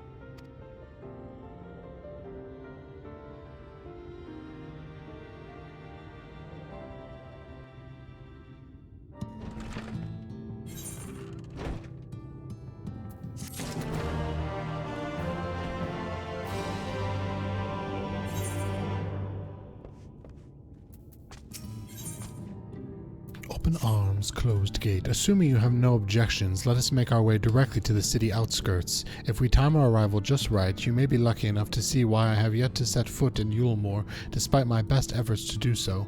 Come, from here we must head west and then cross a small bridge.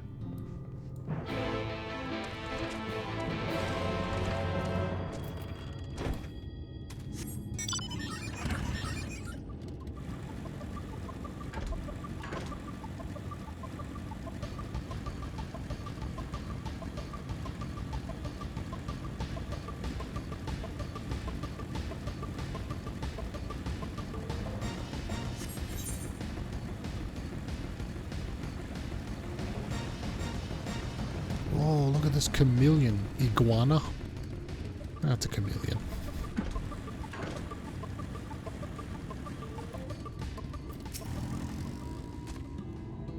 Clusia seems peaceful, does it not? Almost familiar. I had a similar impression of the Crystarium. Even in this distant world, people are much the same. To think that whenever a calamity struck the Source, a reflection such as this one, with all its culture and history, was being erased from existence. No. Get away from me.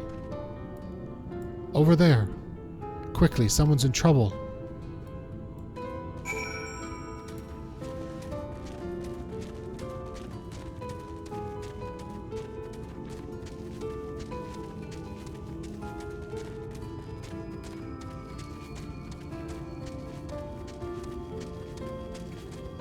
Oh no, a Sin Eater. Oh. Thanks the fates, you. Look out!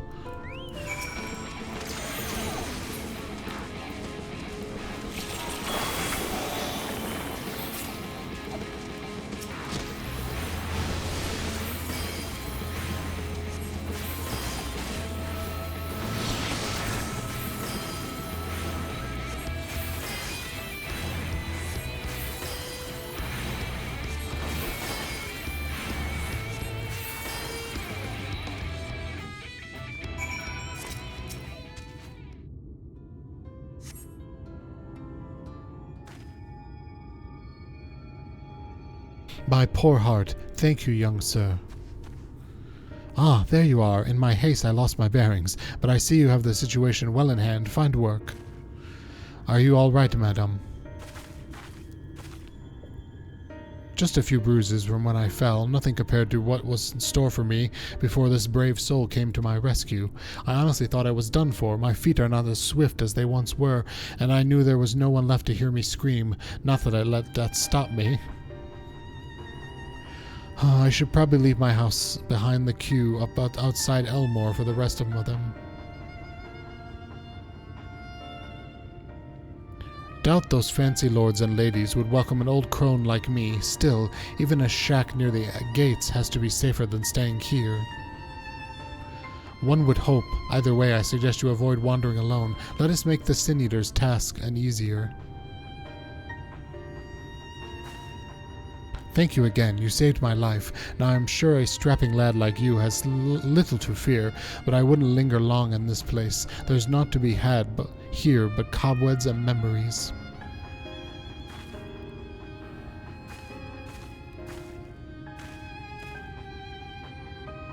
"'Tis as the lad says, many in these parts, as 'tis as the lady says, many in these parts have abandoned their homes to live in Yulemore's shadow. Should the Sin Eaters descend upon this region, there are precious few with the strength to fight them off." Speaking of which, what have you been told about these monsters? A brief history, then. 'Twas not long after the flood swallowed the better part of the world that the Sin Eaters first appeared, some beastly, some beauteous, yet regardless of their form, all seem incapable of speech, and are all driven by the same insatiable appetite for mortal aether. They are predators, and we are their prey. Colicia suffers from far fewer attacks than most regions, but even so, the list of Sin Eaters' victims grows longer by the day, a tragedy without end.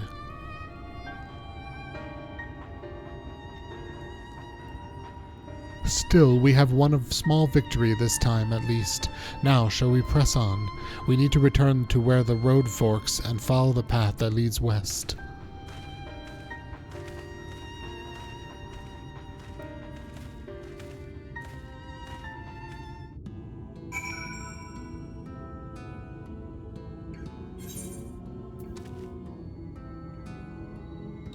I think I'll turn off the mount music.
That gate up ahead is known as the Open Arms, and Yulemore itself lies beyond.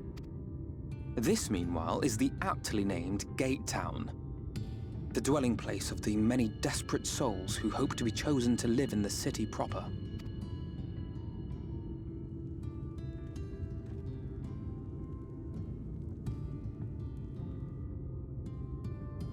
Ah, I thought I recognized you. Brought a new friend, eh?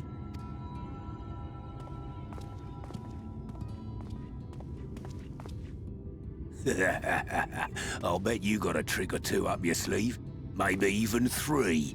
Care to show me? He's not here to compete. Leave him be. What? I was only making conversation.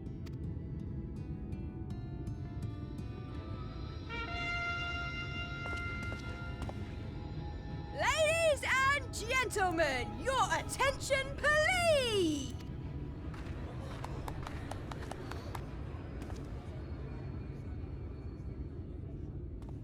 Sounds like the merchant from Resident Evil 4. Yes, it does. What are you buying?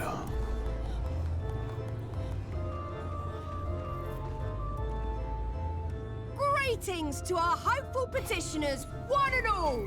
Yulemore extends its warmest regards. Let it be known that a lady of distinction wishes to dine on fish divine.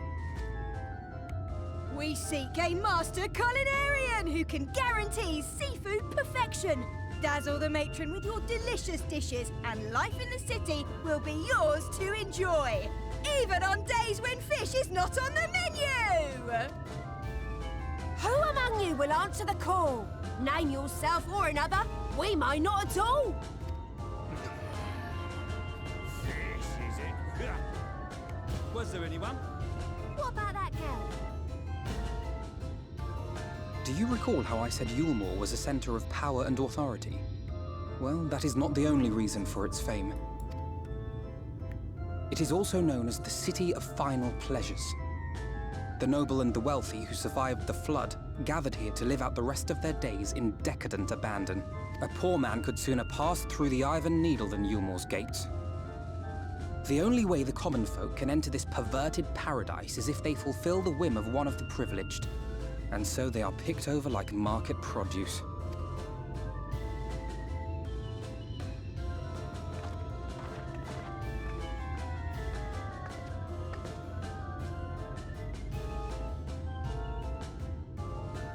What a catch! We'll not be throwing this one back. Having seen your all too obvious charms, we welcome you with open arms. Come, join us in the City of Splendor and live out your life in an ecstasy of endeavor.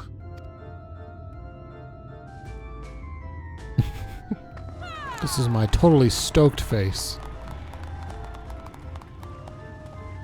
Oh, just look at those expectant faces. What could you possibly be waiting for? Well, what have we here?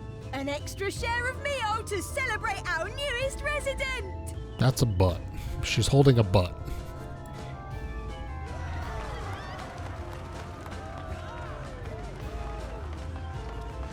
For you. Ah, lost! Enjoy. Thank goodness.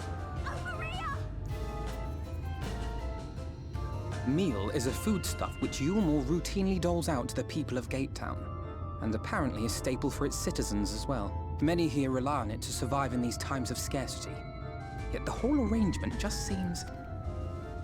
well, let's just say it leaves a bad taste in my mouth. I may have had to do some things to get into the city. You understand?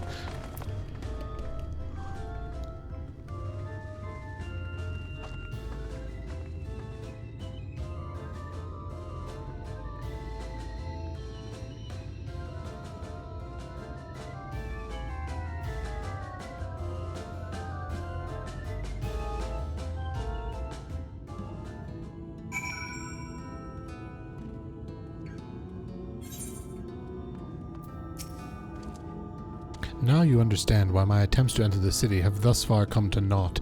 The dubious privilege of residency must be won via a contest with ever-changing rules. They say this policy has been in place for the past 2 decades, ever since Yulmore's current ruler came into power.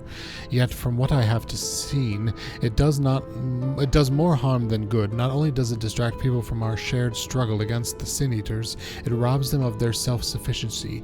I have tried to propose ways that could improve their lot, but my words invariably fall on deaf ears.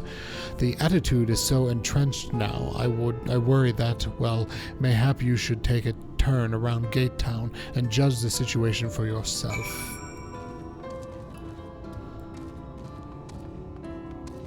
Must I be so judgmental?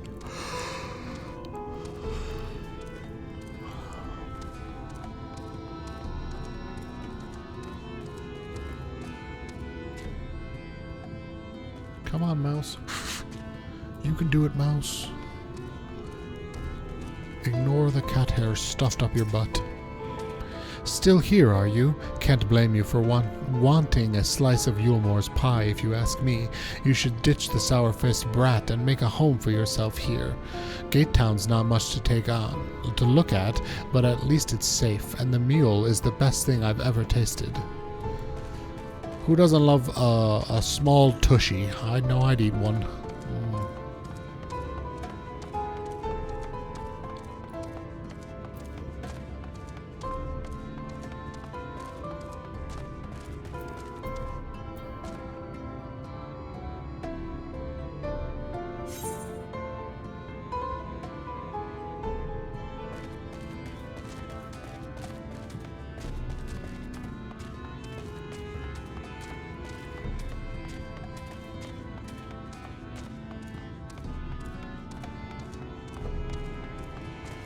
Maybe you don't like big butts? It's not about the size, it's about the shape.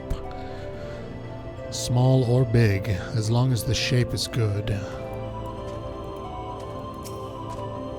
A large pot bubbles over the flame. Pale chunks, mule you realize, float in the otherwise plain broth.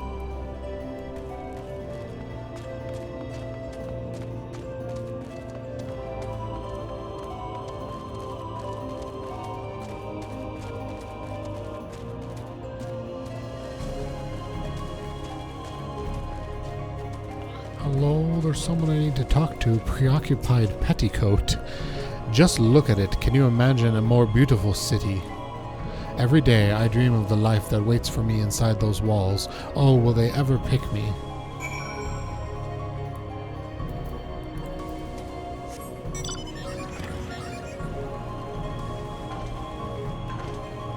Yeah, you're all poor. That sucks. Let me just ride around my flashy motorcycle.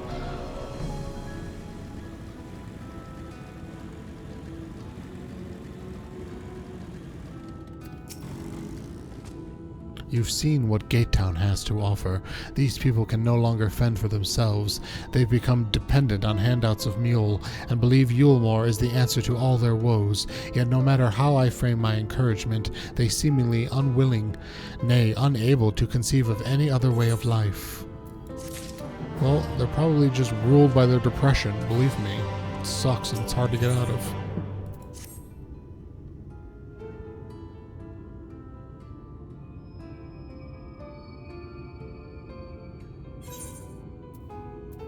You disapprove of these people's way of life. You disapprove of Yulemore. You disapprove of these people's way of life. Disapprove? It frustrates me, certainly. That is only part of it, though. The whole situation makes me uneasy. Oh my god, I just realized that Alfino's wearing leg warmers. You go. Do and have a dance-off later. Not that it matters. However unjust this system seems to me, if these people claim to be content with their lot, it is hardly my place to criticize their choices. But take the elderly lady you rescue. Does it not seem that those who have chosen to forgo Yulemore's legacy, I don't know that word, are doomed to suffer from their independence?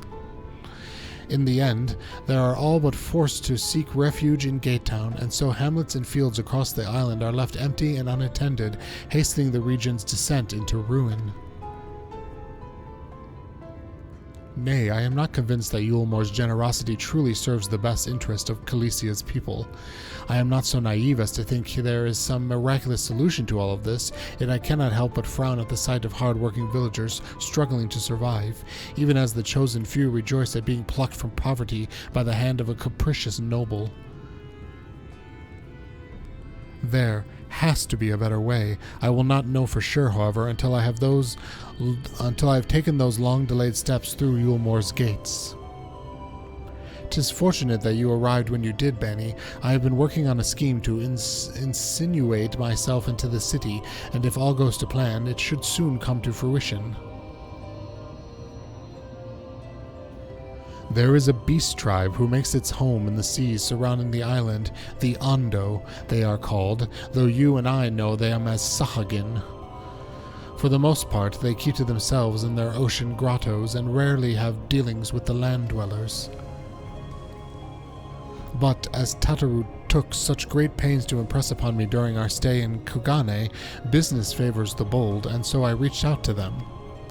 I duly discovered that the Ondo are inordinately fond of land-grown produce, fresh fruit in particular, and when I offered to procure some goods for them, they promised to pay me in pearls.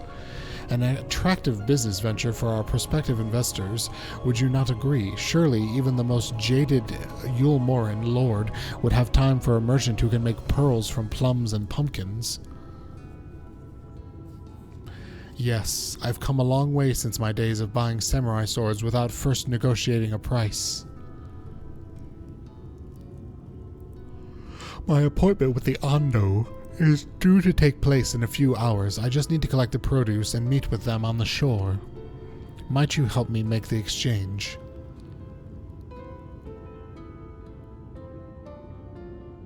Excellent. I should be glad of your company. First things first, then. We must pay a visit to Moshamoa, my supplier in right. Come, it is just to the northwest of here.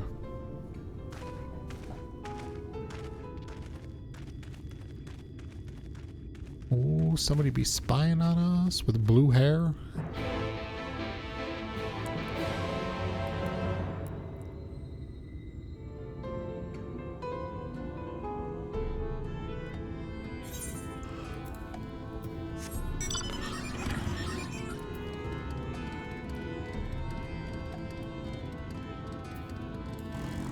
Whoops-a-doodle.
Is there something I can do for you, friend?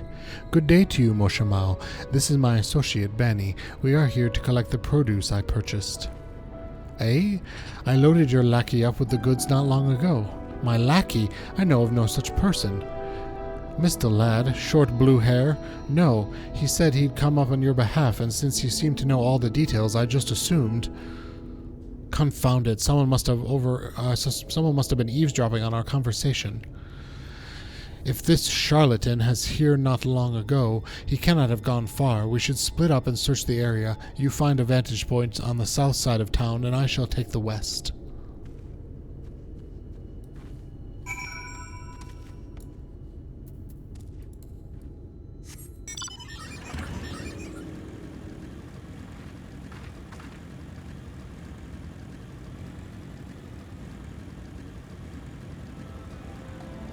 Groot.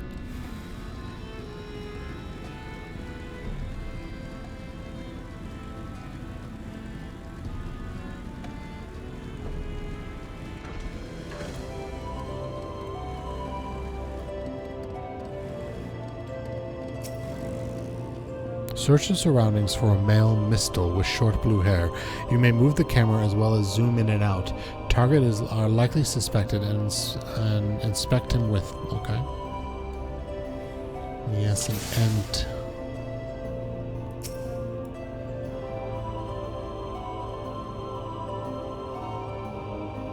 Does fucker have blue hair? Yes, he does. Ooh, he cute too. You have located your query.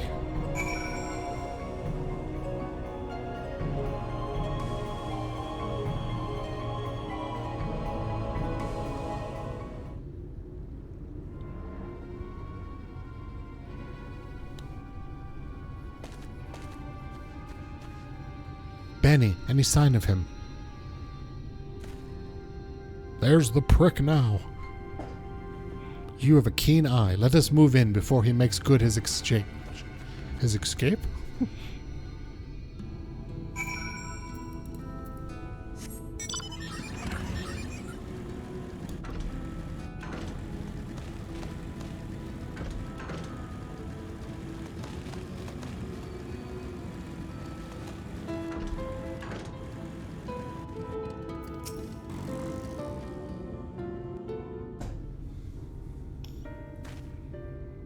There you are.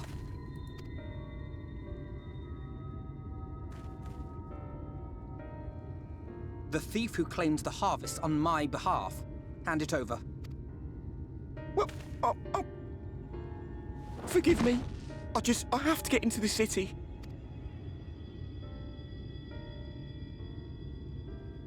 I have no family and all my friends have already been chosen. No one here gives a damn about me.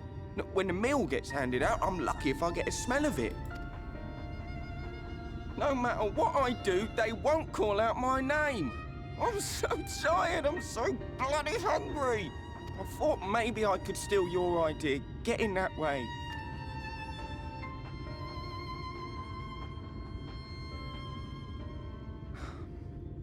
What is your name? Kai Shear. Tell me then, Kai Shear, must it be Yulmore or nothing? What of the Crystarium? They may not offer charity, but you would be fairly compensated for any work you did. No, it has to be Yulmore. That's where all my friends are. We made a promise that we'd live together in paradise. And then they all abandoned you.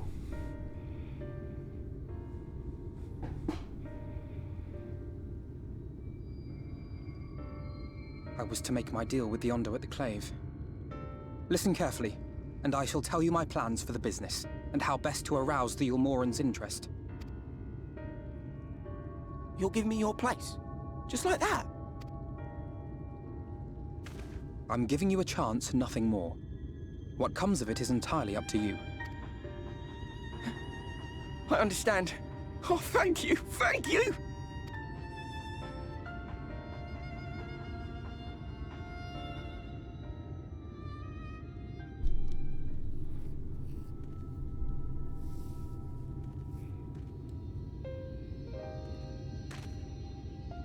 Yeah, suckers. This was but one path. There will be others. But for young Kai Shear, it was the difference between life and death. I do not regret my decision, yet I will admit that a part of me wonders if it was for the best.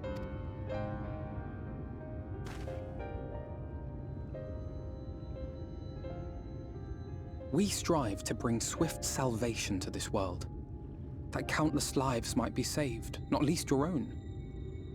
Even if it came at the cost of one man, should I have forged on regardless? That's not who you are.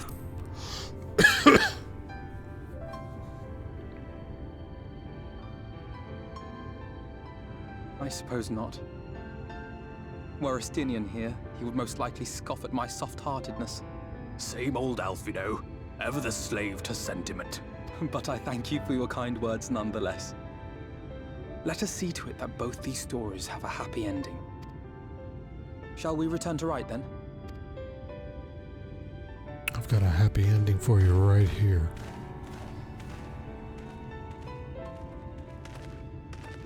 Is that?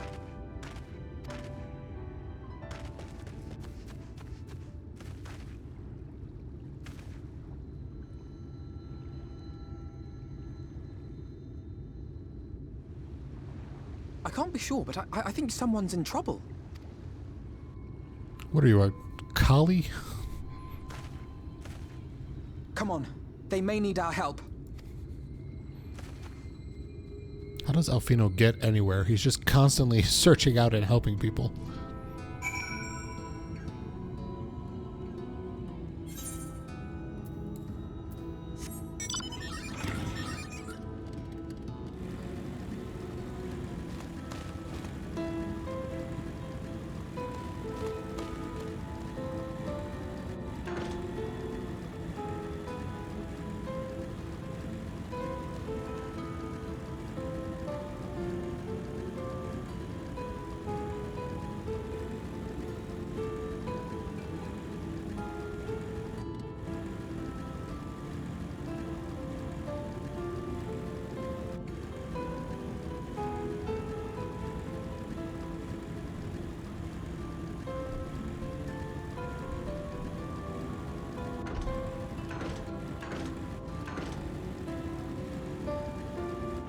Weakened wretch. I thought this said wench for a minute. Oh, wait, no, there's an aether current.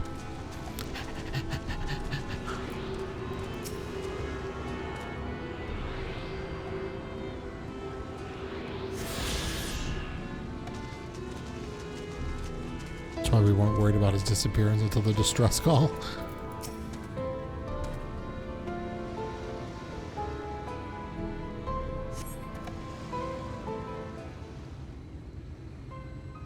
That should take care of the worst of his injuries. Mercy. Mercy, I beg you.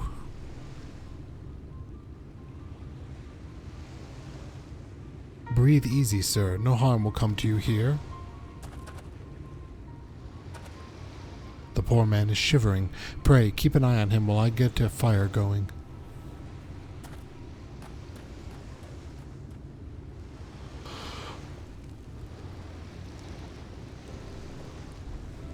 I thought for certain I was dead. How am I ever to repay this kindness? We'll settle for a tale behind your current predicament. Why don't you begin by telling us your name? Trystal. I was invited into Yulemoor to work as an artist.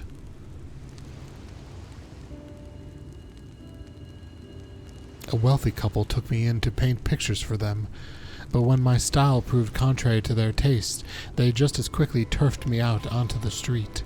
I was left penniless and patronless, a grave sin in the Lord Valtry's city.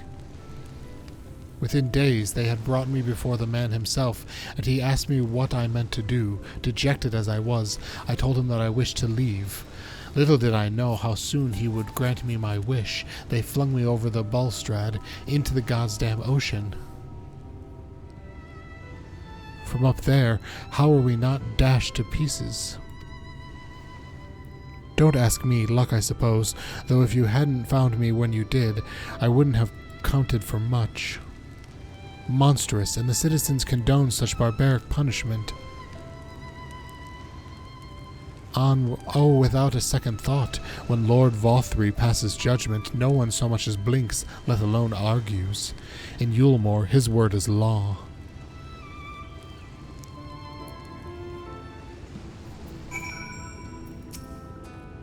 The more I hear about Yulemoor, the more determined I am to see what waits within its walls. I shall bend all my thoughts towards securing another way into the city. There must be something we can do.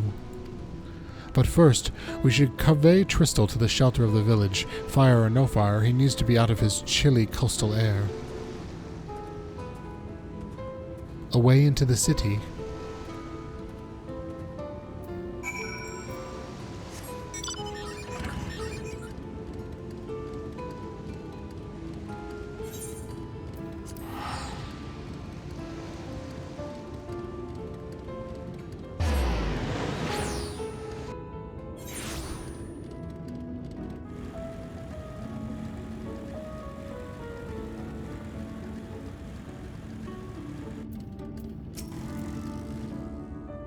Pray, accept my deepest gratitude. I owe you both my life, and if you'll permit me, I would assist you in the attempt to enter Yulemoor, insofar as I am able at any rate. To be frank, the thought of sending my saviors into that awful place makes me sick to the stomach, but since it's plain you've set your minds on it, you should take this.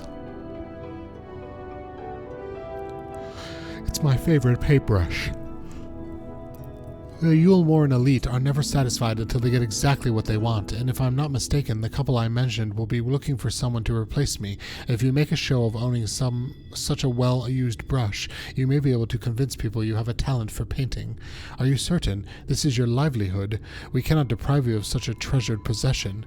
I give it gladly after all you have done for me. Besides, I don't think I have the heart to paint anymore. As to what I'll do instead, I honestly haven't decided, but I shan't stay long in this place, not with the city brooding over me. Nay, I'll move on to new lands and new professions, and I'll keep you in my prayers, for now until my dying day. Head on over to the Crystarium. Put yourself to work. City of Final Pleasures.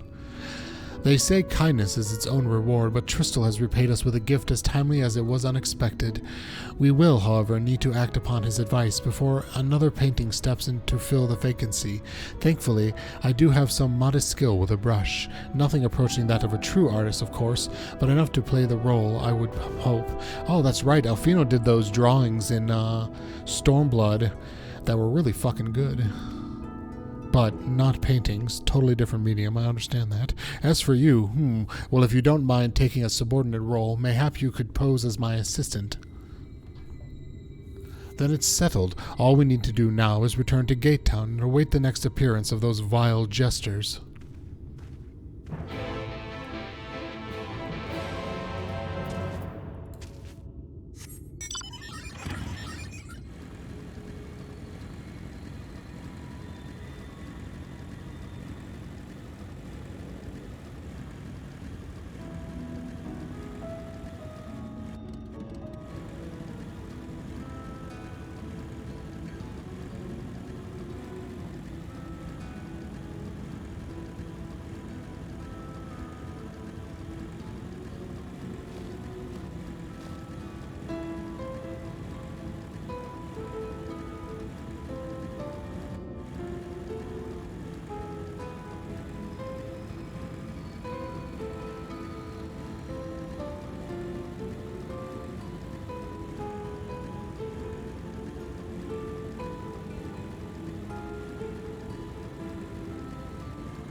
Here they come.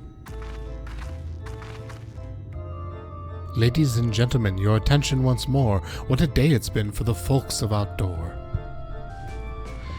It's not what that said, but that's what we're going with. We've welcomed a peddler who made pearls from a plum, and now we've a place for a painter of a plum.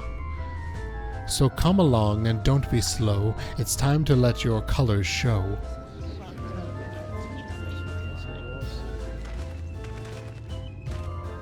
I can paint portraits at least. Landscapes are still lives are so rarely commissioned these days. Oh, I thought I spied some new faces in the crowd.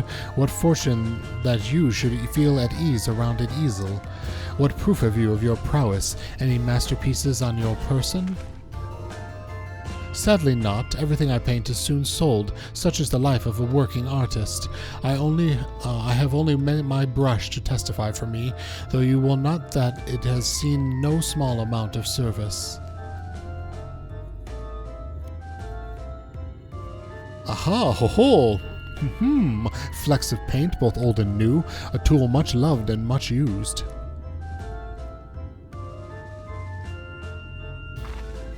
Not a prop to be conjured on the hop. Very well, come with us, and we'll put those talents to the test. And who is this hanger-on, well-wisher or parasite? Why, this is my assistant. He whose unfailing support allows my art to flourish. I will go with him or not at all. Parasite, then. We shall leave his fate in the hands of your new employer. It matters not a whit to us.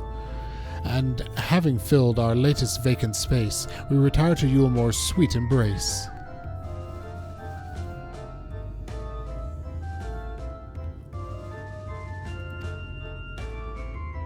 Oh, mercy me, the meal. We almost took our leave without leaving a loving...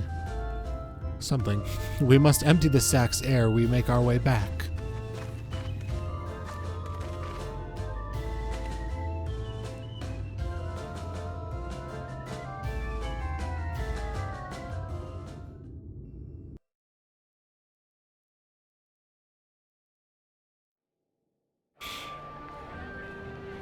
Ooh.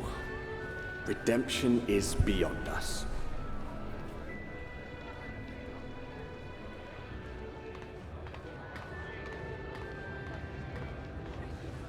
The lament of all but saints and fools, and the comfort of the lords and ladies of this accursed place.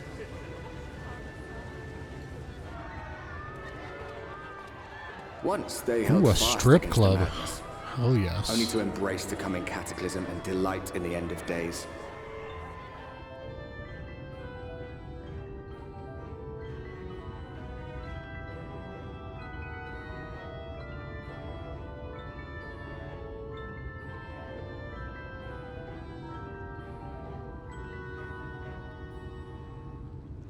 Perhaps in rapture they seek to lose themselves and the misery they share. Or perhaps for them alone, the promise of eternal pleasure really does hold true.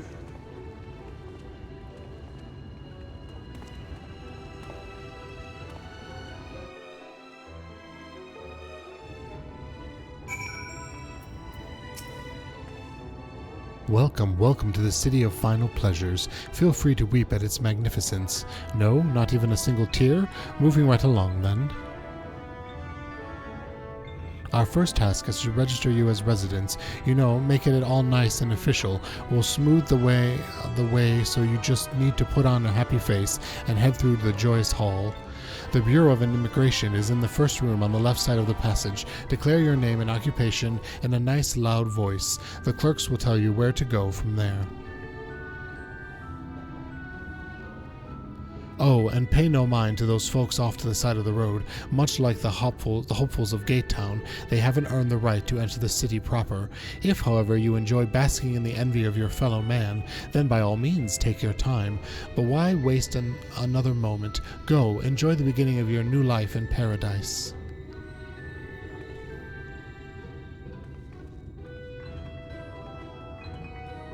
The Bureau of Immigration, was it? I suppose we had better show ourselves willing for the time being.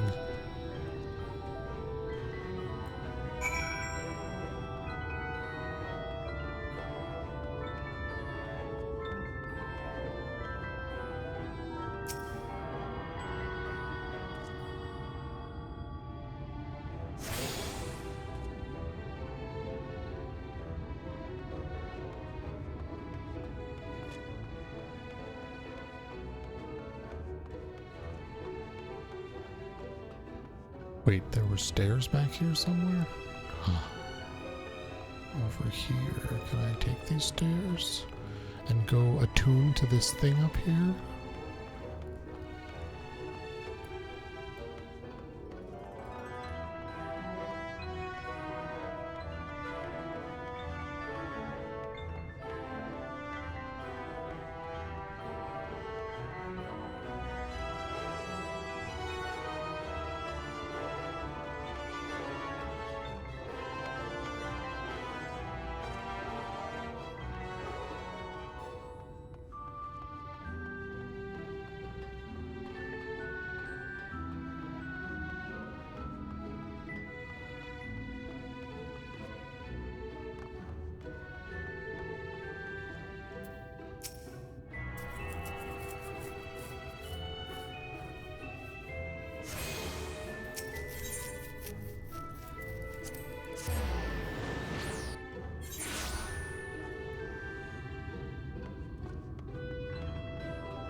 Welcome to Yulemore, fortunate friends. May I have your names? I am Alfino, an artist, and this is Bani, my assistant.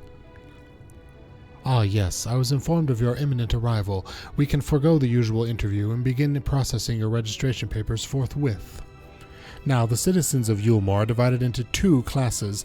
There are the free, who are blessed with the favor of Lord Vothri, and the bounded, who work on the employee of the free.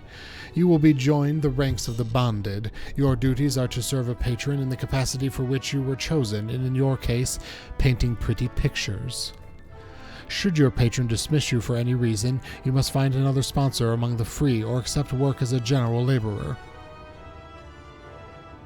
I see, and might you tell us something of the patron we are to serve? The two patrons, actually, Chai News and Dalai Chai, a mistal couple whom most refer to as the Chais. They are both gentle souls, but I would ask that you conduct yourself with respect and humility for your own sake as much as theirs. Now, a moment, please, while I complete the relevant paperwork. Relevant.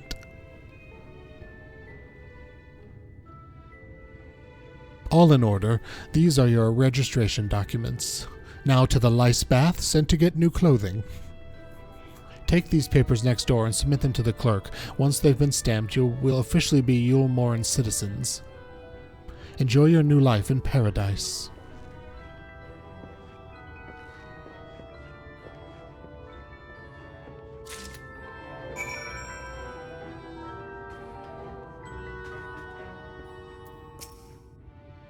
Welcome to the Bureau of Registration. Papers, please.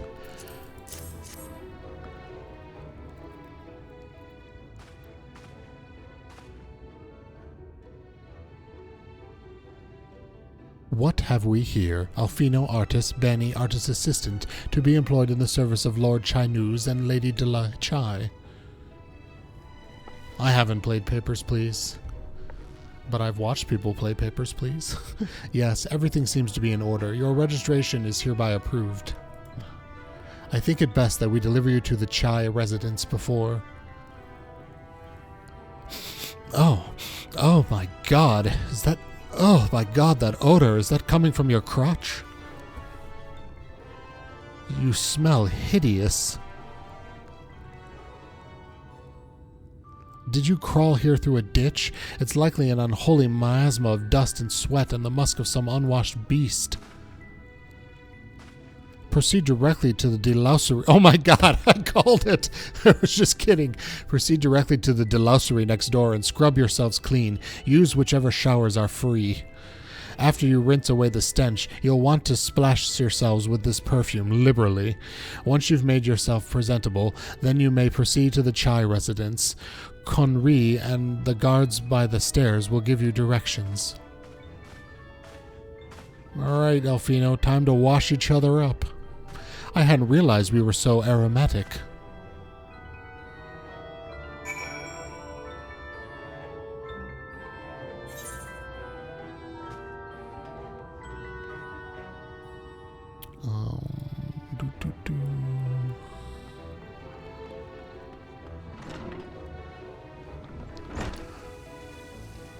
Ooh, the delouser. What is this privacy bullshit?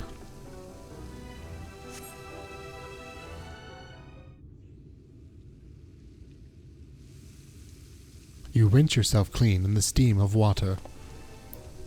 Yeah.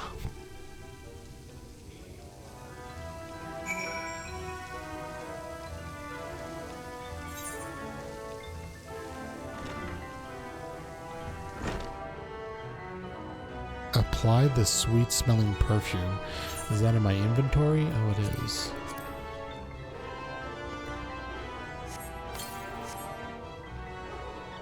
Oh god, too much. You apply the perfume as directed, and a delicate scent of roses fills the air. Ugh. Ugh, god. I don't want to smell like roses. That's disgusting. Oh, you've showered and dressed already, have you? Is it not? That is to say, it seems rather exposed for one's ablutions, does it not? Hurry up and shower, Stinky. Fine, just a quick rinse then. Wow, I can't read. I'm trying a new heatless overnight curls with socks. I've seen that done. And the person who did it liked it, so hopefully they'll come out good, B-dubs. The trick is to use old dirty socks. The stench really helps it lock in the curl. Well, that was bracing. I believe the lingering smells of the road have been successfully expunged. Shall we go and present ourselves to our new patrons then?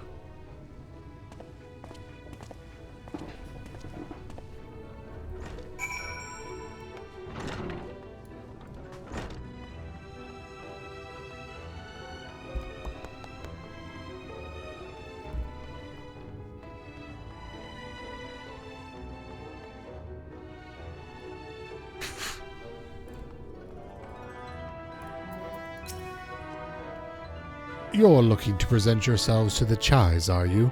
Let me explain how the city's laid out then. Imagine 3 layers, one on top of the other. This layer here is called the buttress. Above us is the understory, where the military has its headquarters, and above that you've got the canopy, which is where the free citizens of Yulmore spend their days. So if you want to find your new patrons, you'll need to keep climbing until you've run out of the stairs. Then look for the Grand Dame's Parlor while reading. Grand Dame's Parlor. They'll be in there like as not.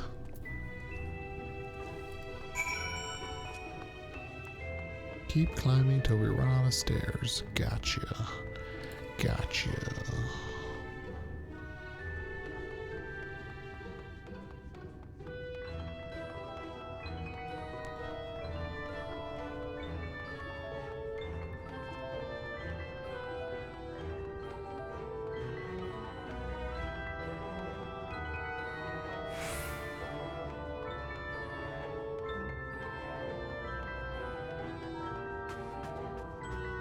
Ooh, and an aetherite. Nice.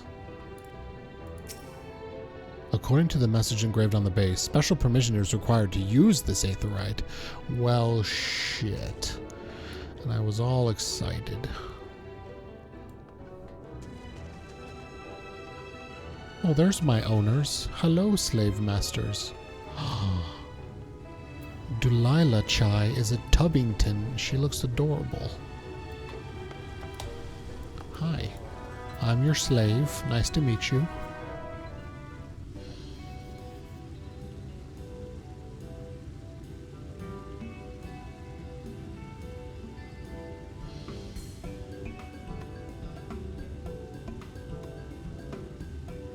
Oh, who's this then?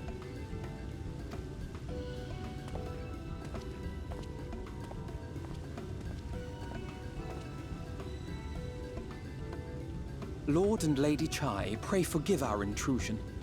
I am given to understand you were in search of an artist. Of an artiste. Ah, you must be the new, Oh, goodness me. What an adorable boy. I could just nibble up your tushy. That silken hair, those pearly cheeks, ooh, and you even smell wonderful, like a bed of flowers.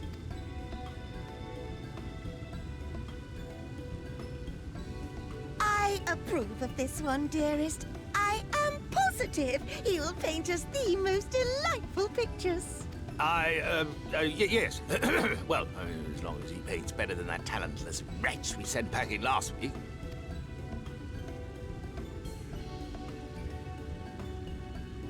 Wonderful, wonderful. Welcome to Yulmore. Alphino, if it please you, my lady. And this is my assistant. Your assistant? I've heard of folk bringing in family members, but this seems a bit irregular. Aren't you a little young to have a protege? He's my manservant. We are family in all but name, my lord. Though we share no blood, we have stood by each other through life's many challenges, resolved to prevail together or not at all. Look, we're partners, you get it? Partners.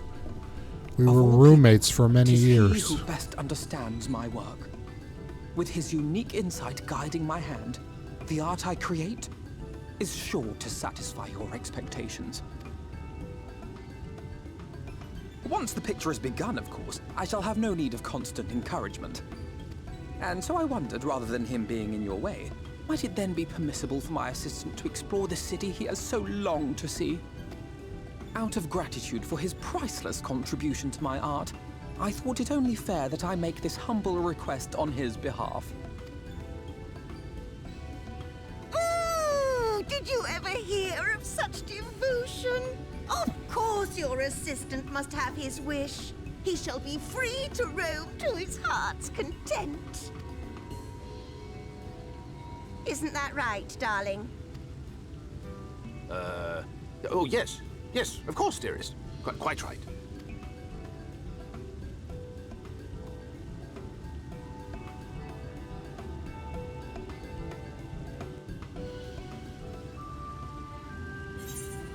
City of Final Pleasures.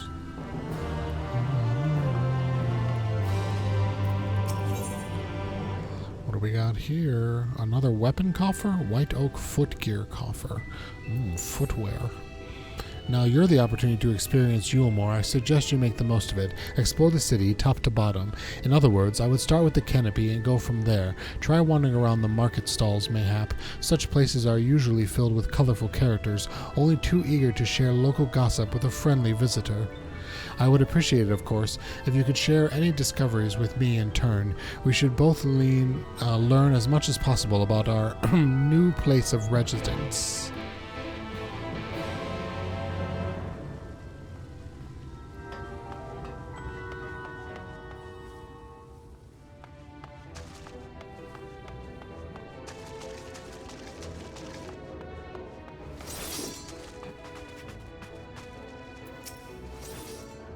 Ah, hello there. A fresh register, are we?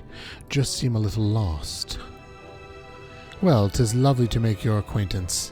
Speaking of acquaintances, you wouldn't happen to have run into my attendant on your wanderings, would you? Big, strong lad, long hair, tied back. Sounds like B-Dubs' type. He was escorting me on a shopping errand when I realized I'd dropped my handkerchief, and now I've been waiting here all along while he's been off searching for it. I'm not terribly fond of being alone. If you do see him, I would be obliged if you could pass on this message. Forget the silky handkerchief and return to my side at once. I'm looking for a big, strong man with long, blonde hair and a tan, and he's good for relieving my tension. Ooh, Renda Sue. Oh my god, totally. These chubby Makote are awesome looking. Hey, I found the attendant. You good, dude? You really shouldn't do pull-ups out here. I mean, I know you muscle people are really into exercise, but this looks dangerous as fuck. You need some help?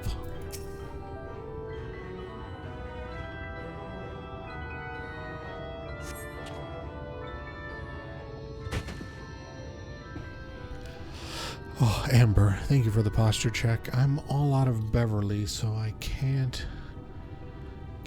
do a beverage check. Alright, everyone. Check your posture. No shrimping. Wicked white. That was too close.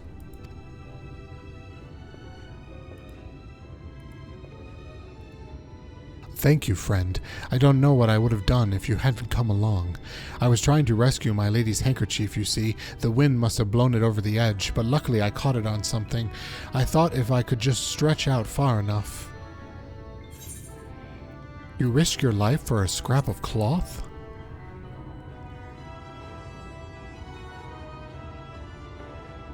It's not just a scrap of cloth, not if it belongs to her. I would risk my life and more to spare my mistress but a single moment of sadness. When I first came to Yulmore, I thought only of improving my lot in life, but there was so much more in this city than wealth and plenty. There is no war here, no conflict. The residents all treat each other with warmth and respect. My mistress has been ever so kind to me, and I can think of no other place in Colusia where I could possibly be happier. Sorry, I might have gotten a bit carried away. I find it hard to stop when I start counting my blessings these days. Please, you should come with me to meet my lady. Once she hears of your deed, you'll be witness to her generosity firsthand. What? Lonely, you say? Curse my clumsy feet. I must return to her immediately. Is he wearing shorts over pants? I can't really tell. It looks like his pants just kind of bunch up.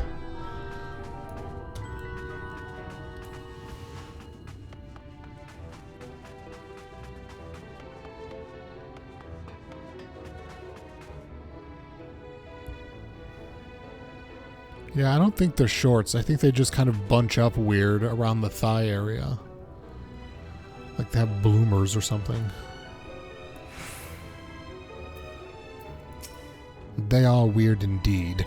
My attendant told me everything. I am so grateful you were there to offer your assistance. You value him highly, then? As if we're a member of our own family. I could not live the wonderful life I lead without him. We free citizens owe the bonded our undying gratitude. Mayhap in another society, our different standings would breed prejudice or resentment, but in Yulmore a most glorious measure is in place to avert such unpleasantness.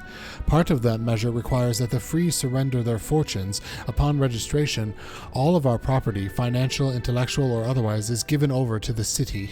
In exchange, we are provided with an ample funds and commodities to live a life of pampered luxury.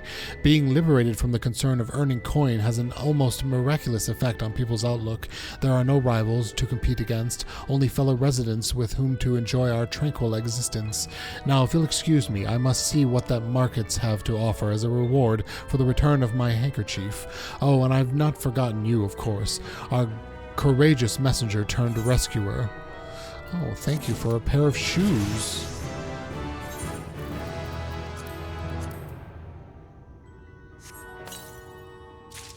We have slaves, but everyone loves it. It's not a bad thing, we promise. Even the slaves think it's wonderful. Boots. Ugly boots. I'm selling all this crap. All this talk of relying on the bonded, and I haven't given a thought as to what your duties might be. I hope I haven't interrupted your work unduly. A tour of the city, is it? Then you really must visit the beehive. It's always buzzing with activity. Local humor.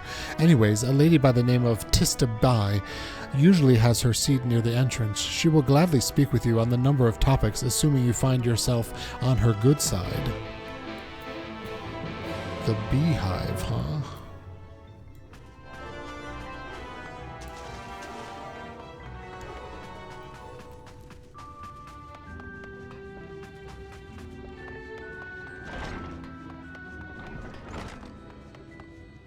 Oh, the beehive, like the Honeybee Inn. It's their dance club, strip club, whatever. Can I join the dancing?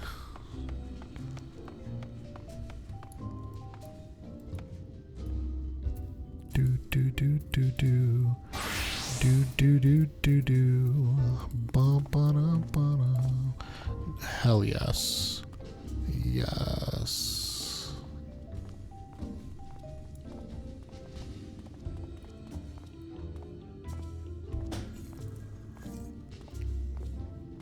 Welp, I think we've achieved perfection for today.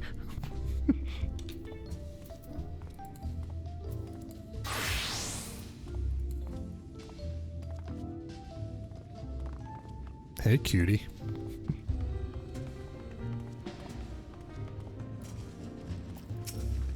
Welcome to the beehive, my little drone, seeking the sting of excitement to live up on day. I can tell at a glance when folks are new to our happy colony. It's the nervous fluttering, you see, always gives them away. Why don't we play some cards to set you at your ease, eh? A quick game of high or low. It's simply a matter of guessing who has the biggest hand. If you win, I'll grant you a single favor. With reason, of course. Interested? Sure. Ready for the game of high or low, then? Let's play. Good for you. No time like the present, I say. Ooh, I like her hair. 3 cards for you, 3 cards for me. You flip one of yours over and I flip 2 of mine.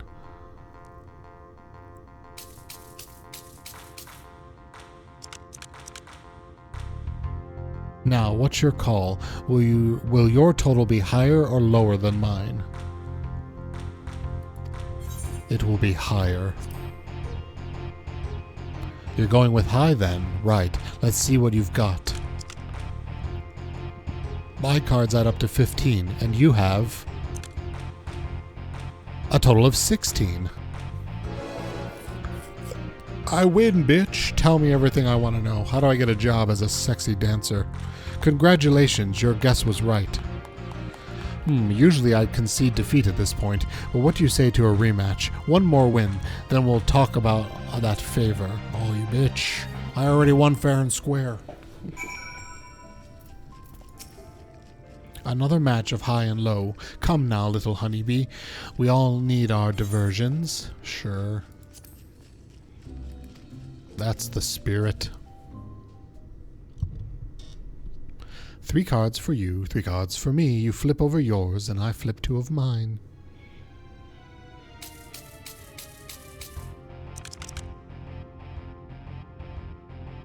I'm gonna say I'm still gonna be higher. You're going with high then? Right, let's see what I've got. Oh shit. My cards add up to 14. Oh! And yours add up to 15. Nice.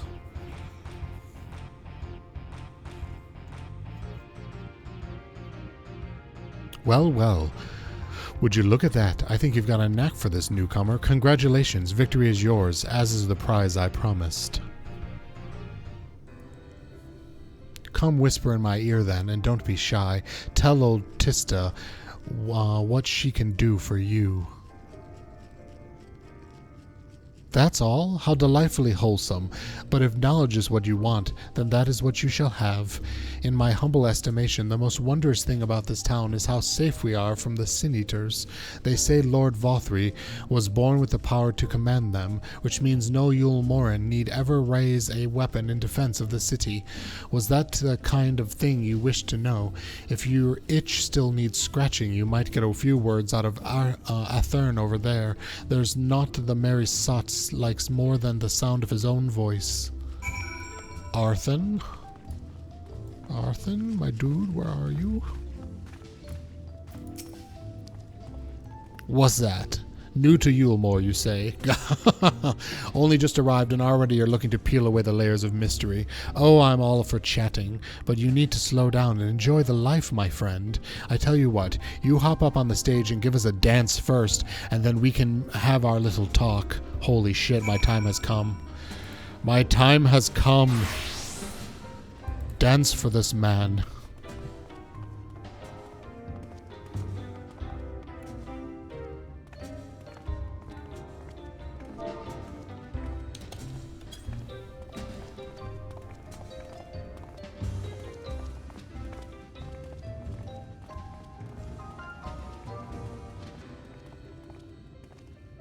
I did it. Oh, I have to do it on the marked location. Oh, okay. Oh, it was at the spot I was in before.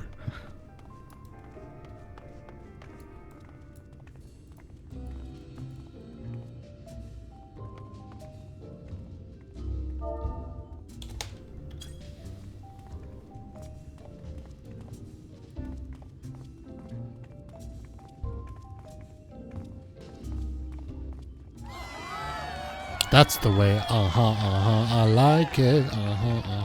Dance like there's no tomorrow. I'll stay in my little outfit until I'm done talking to him. Anything else, Arthur? Now that was a show. You're welcome to clamber up on stage anytime you like. So, what was it you wanted to ask me? Ah, yes, something about our fair city. Well, I could tell you it wasn't always so peaceful as it is today. The Yulmoran army may be the very essence of military might, but even our force saw grievous losses in the war against the Sin-Eaters. Things changed for us, around 20 years ago now, when the old ruler's son came to power. He's got this way with the Eaters, you see, turns them docile as house cats. I wouldn't be exaggerating to say they've become something of an ally to Euromore, no longer an enemy to be feared, and yet elsewhere, these are still fools who insist on fighting their losing battles. Ah, a toast to Lord Vothri. You've gained a preliminary sense of the city. The Chais and Alfina will be expecting your return. Put your clothes on, you hussy.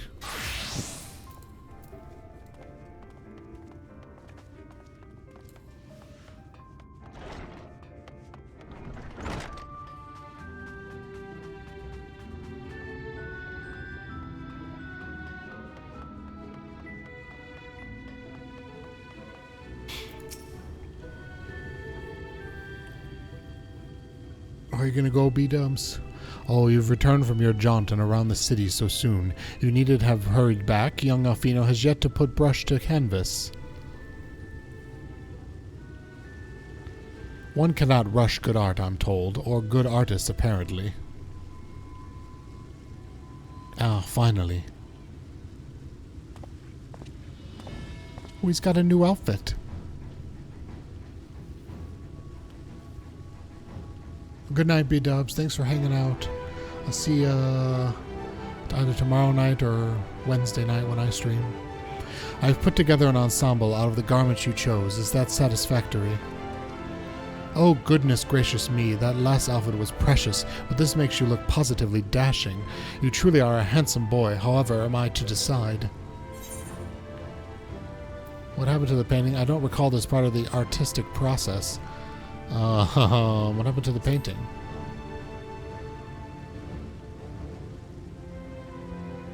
Exactly. This lad is an artist, dearest, not a dress-up doll. It's about time we set him to work for the reasons we called him here. Must we? I do love a good painting, but I thought since we were enjoying ourselves so thoroughly... Well, I did not... That is to say, as long as you, just make sure you give the lad time to prepare. We know who will be upset if he's not ready to paint at a moment's notice. Whatever you say, darling. So, shall we pick out some jewelry next?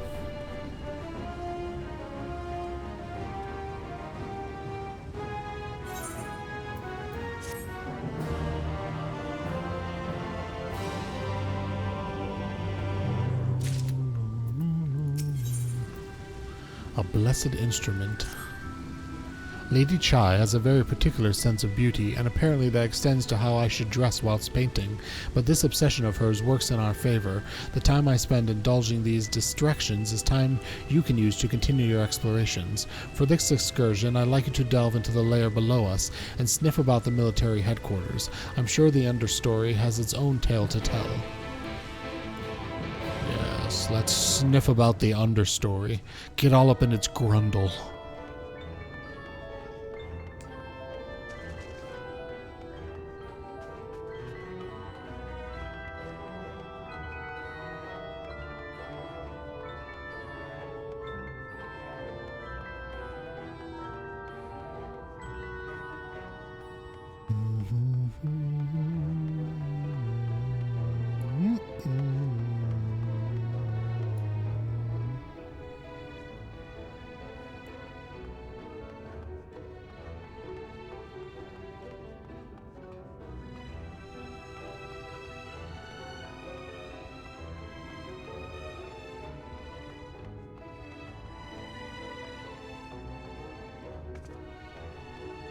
But still lower than this.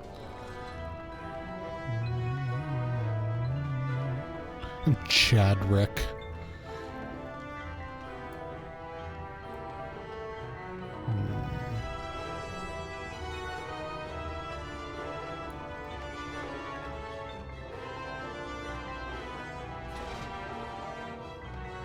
Shysat.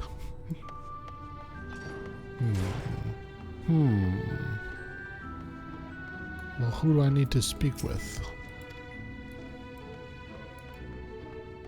Gather information in the understory.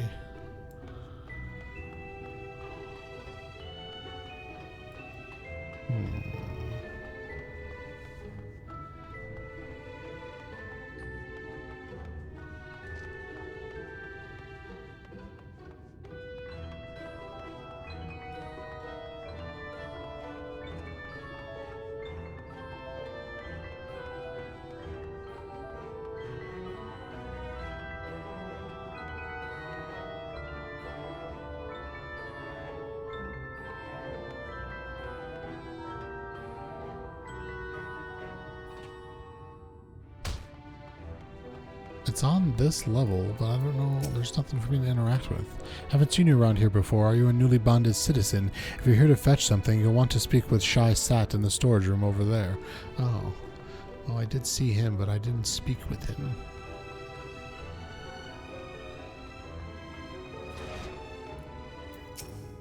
Look around all you like, but whatever you do, don't lock me in here when you leave. Okay. Is that all you got for me?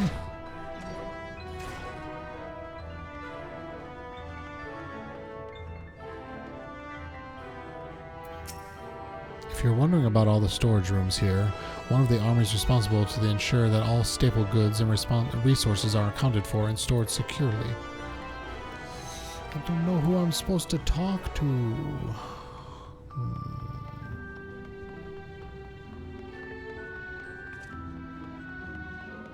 Guess I could teleport to the bottom of these stairs and work my way up.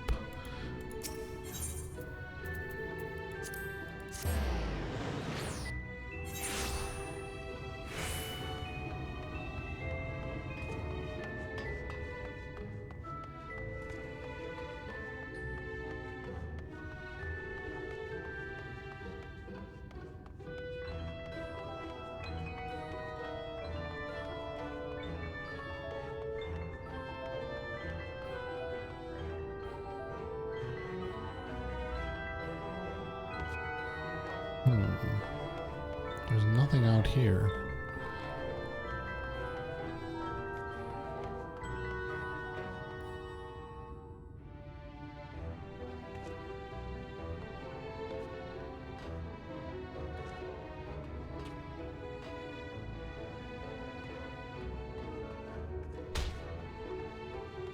Oh, there you are. Weeping Warbler.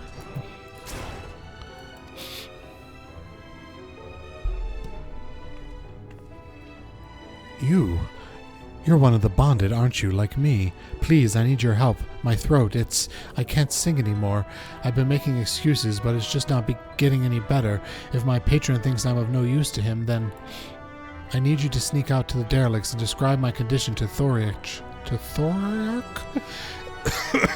Here's a list of symptoms and a hunk of meal to pay for his medicines. Please, I have no one else to turn to. I'm all over it.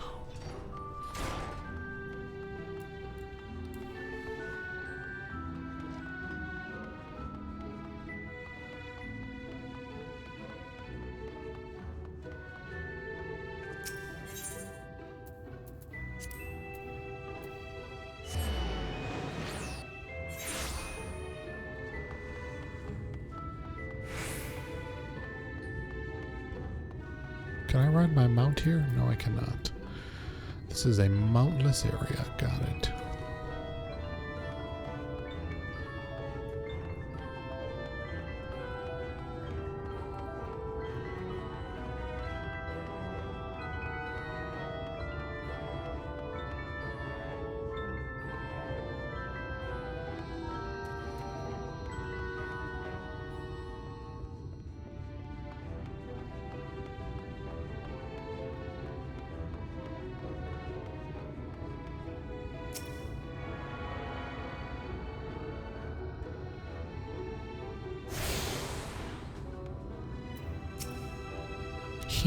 You'd need medicine, tonics, potions?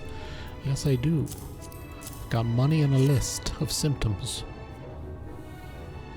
A cure for an ailing voice, is it? No, no medicine will cure this. Methinks your songbird has a lump in her throat.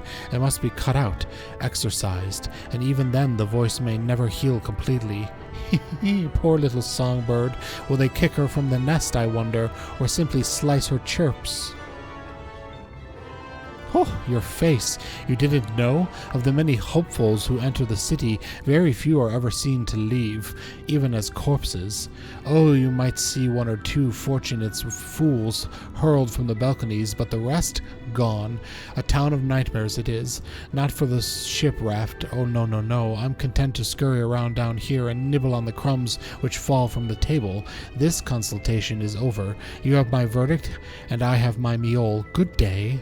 Alright, I'm calling it right now. Whoever the big dude is at the top of all this, Lord Vothri, is somehow turning the lower citizens into sin eaters. And that's why they don't attack, because he feeds people to them or something like that.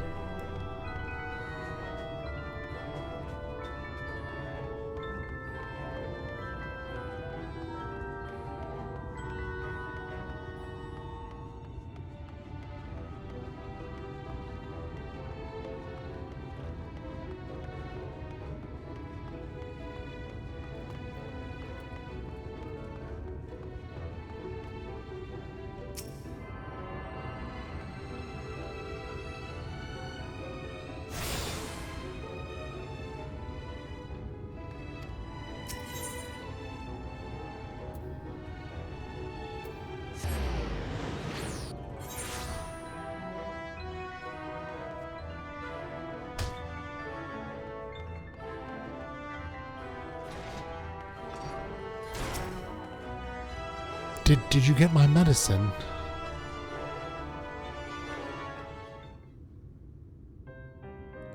So that's it? What am I to do if I can't sing? Ah, there you are, my sweet canary. Have you been crying again? Don't tell me your voice is still not on the mend. Oh, generous sir, have mercy. I've done all I can, but even the apothecary said...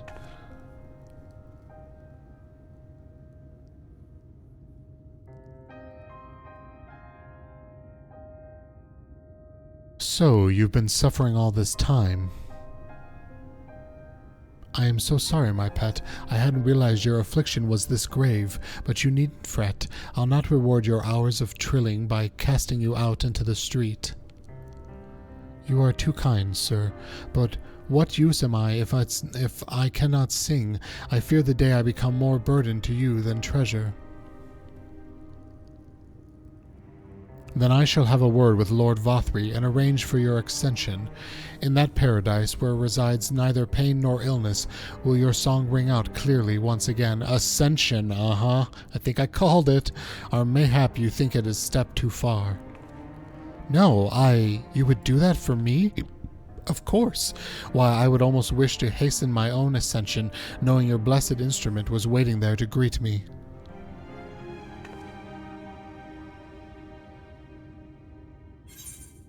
Ascension?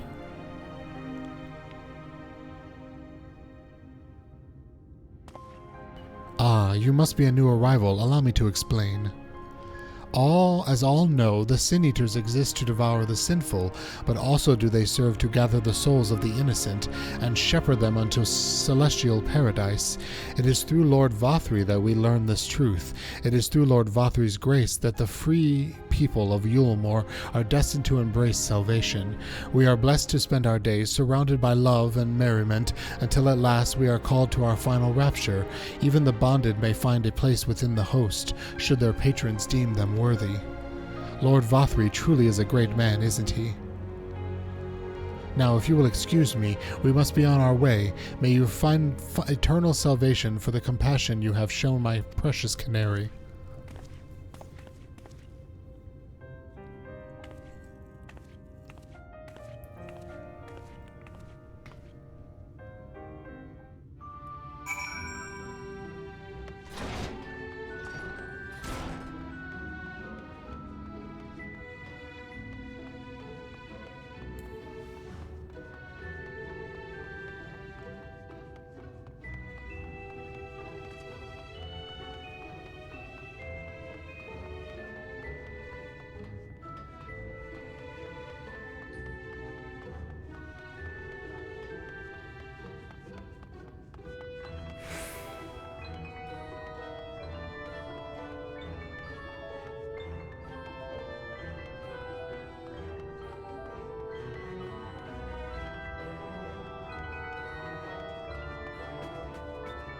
Can I attune to this Aetherite yet?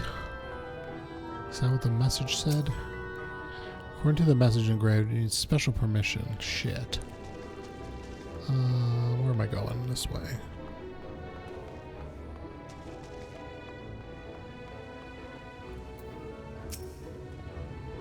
'Tis good to see you back. You were taking so long, I began to worry something had happened. I've begun sketching an outline for the portrait, but nay, the chais appear otherwise occupied. Will you share with your investigation has gleaned thus far? Alfino, this picture's fucking fantastic. So, Lord Vothri boasts some manner of influence over the Senators, does he? That would explain the reverence in which he is held by the citizenry. And as for this ascension business, I cannot help but put in mind that the apothecary and his ominous remarks, if so many folks have entered the city over the years, then where do they go?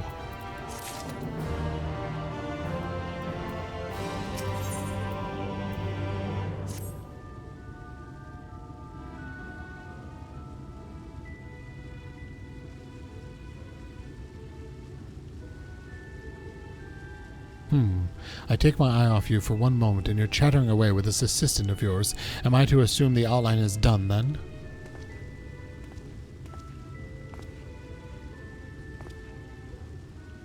What? What in blazes?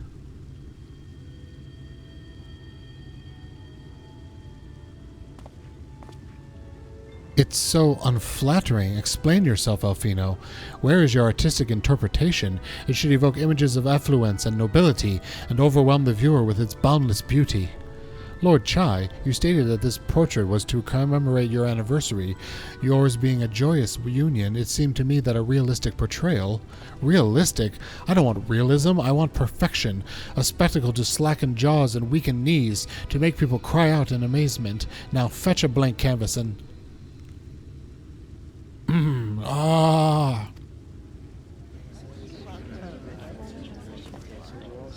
say, did that come from above?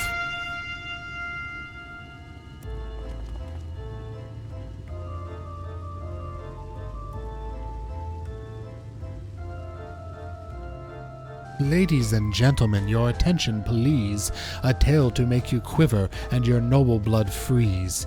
There was a villain on the loose, set to ruin our fair city, but our Lord has got him now, and his fate will not be pretty. Yes, the hammer of justice is poised to come crashing down, and one and all who'd watch it fall are invited to join his lordship in the offer.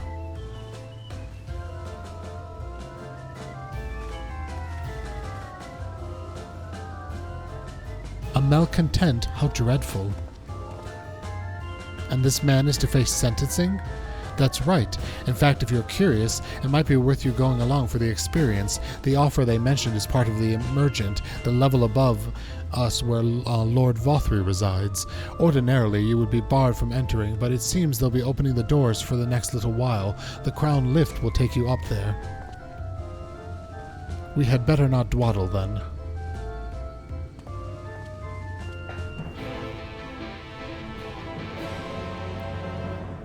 So the husband doesn't want to see his wife drawn the way that she is. But does she not want that? I have a feeling that she'll love the painting.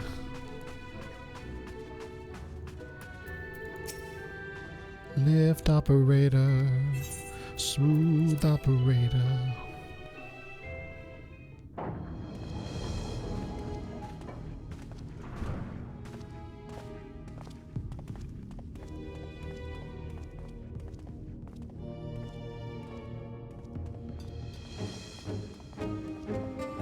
That's him. That's Vothri. How could you tell?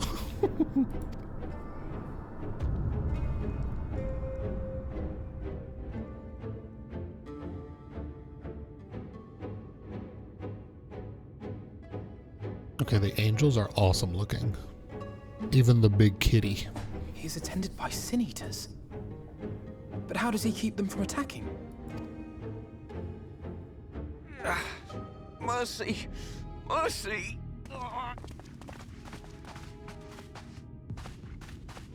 By the 12.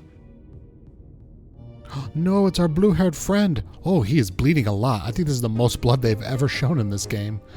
Nice. Pushing the rating barrier. Kaishia, what happened to you? Who are these impudent louts? I do not recall requesting their presence. Lord Vortri, what is the meaning of this? Why is this poor man bleeding to death on your floor? Why? You ask me why? Because criminals must be punished. And this man is guilty of fraud. He came to us, claiming to be a man of business. Yet his subsequent conduct has shown him to be anything but.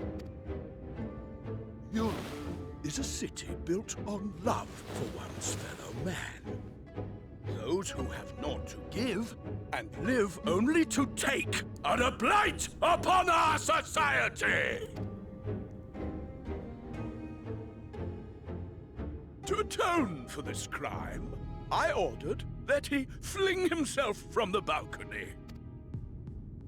And he had the temerity to weep. Please, my lord, anything but that.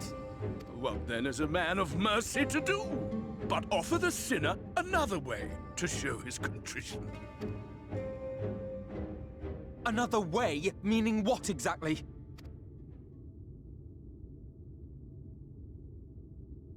Sin Eaters are part of Yulmor's society, but they must be fed with ether. Living ether. So, I demanded an offering of flesh, carved by his own hand, from his own hide.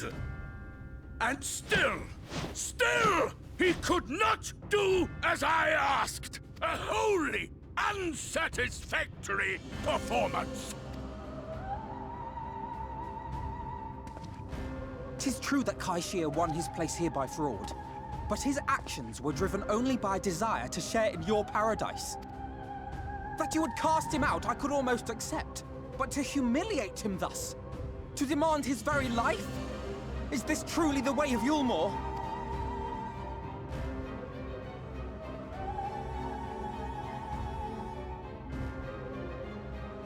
Oh, you dim, deluded child. Have you ever paused to consider what it takes to maintain such a paradise in this barren, broken world of ours? The guarantee of safety and stability. I'm sorry, there's a baby under him? Only abides by the rules. One has naught to fear. What is this? Is there a second head growing out of your body? Is your nipple a baby face? What am I looking at? I alone can offer these things, for I alone can command the Sin Eaters. And thus am I alone the voice of justice, and any who oppose me, villains to be punished.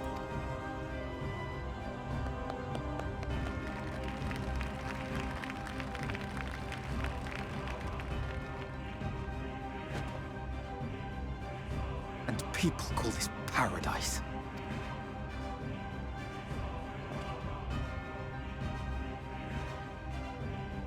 You were granted a place in my city for a particular skill. What was it? Painting. Oh, an artiste! Then you shall paint a picture for me of Yulmor. If I find your art pleasing, then I may excuse this display of insolence.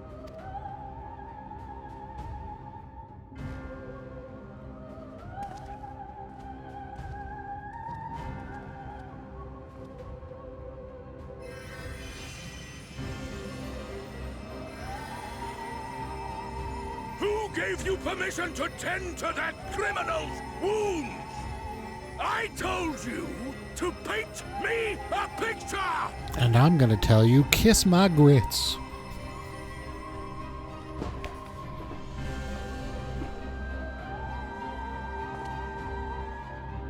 What you need is a mirror, not a painting. It will capture the horror I see before me far better than I ever could.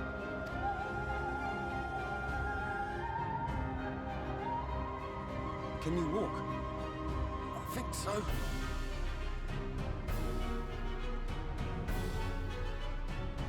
Are we just gonna walk out of here? I'm thinking not. Did that little worm just insult me?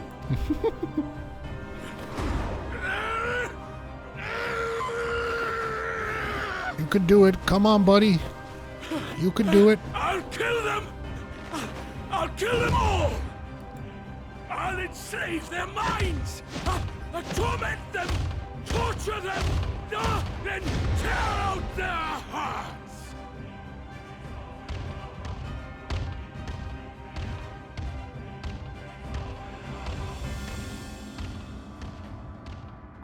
It's what's-his-face. Emmett Sulk or whatever.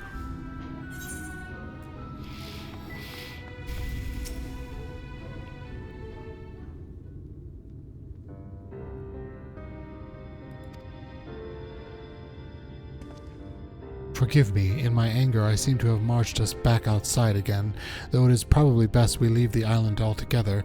I believe we've worn out our welcome in Yulemore. In any case, I've seen enough of the world's self-proclaimed capital city to convince me that our battle against the Sin Eaters will find few allies in Kulcia. I will accompany you back to the Crystarium. We need to regroup and think about our strategy anew. Kashir, I have done you a grave disservice. You were hungry and desperate, and I offered you a solution without once considering the risk inherent in your accepting it. If I had but known the price you would have been paid. You gave me everything I needed to make your idea work. It was me who made a mess of things, not you. But even after all the trouble I caused, you still stepped in and saved me, and now Lord Vothri wants us all dead. Why not come back with us to the Crystarium? I am certain we can find work for you there, if you are willing. No. That would just be me leaning on your kindness again.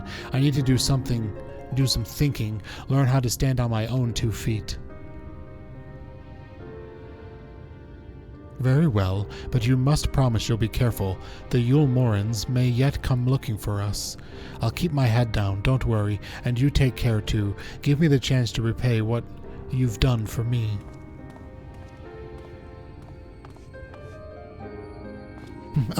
Alfino! Lord and Lady Chai! What in blazes did you do? They have the entire city looking for you. I took a peek at your unfinished portrait, Alfino. Now I've had many a beautiful and striking pictures painted for me, but there was something about your work. It was as if you had caught the very essence of our love and rendered it naked upon the canvas. It was bold, unflinching, and I adored it. Please, you must come back with us and finish what you began. I will speak with Lord Vothri and vouch for your character. I'm sure we can smooth over any hard feelings. I am sorry, Lady Chai. There are more important matters to which I must attend. More important? What could be more important than enjoying the days we have left for us to the fullest? Pray, press me no further. We are leaving, but I would not presume to take the garments you were so kind as to procure for me. One moment, as I strip naked in front of you. I wouldn't hear of it. Keep the clothes, you silly boy, I insist. And I shall make arrangements so that you can pass through the gates without causing a stir. I expect you to come and visit. I will return, I promise you that. The outrage I witness must not go unanswered. The next time we meet, I shall be better prepared to confront the corruption which hides behind the glittering facade.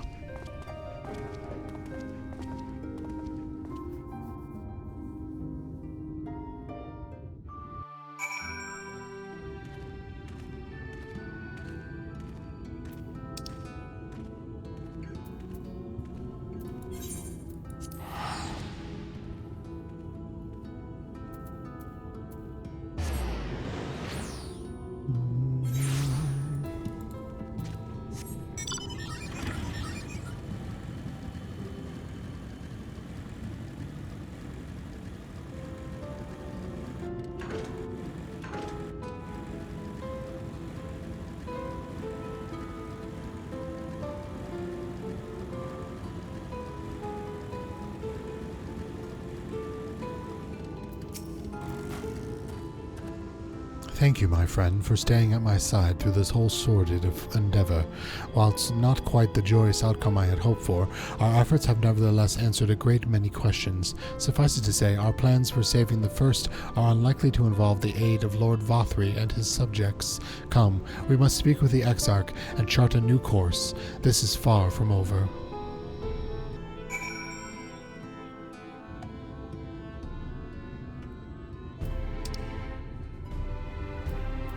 Alright, I think I'm going to stop here for today.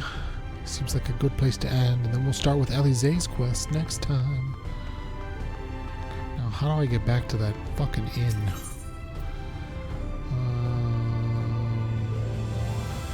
Cabin of Crystalline Mean. The Pendants? It was the Pendants, I think.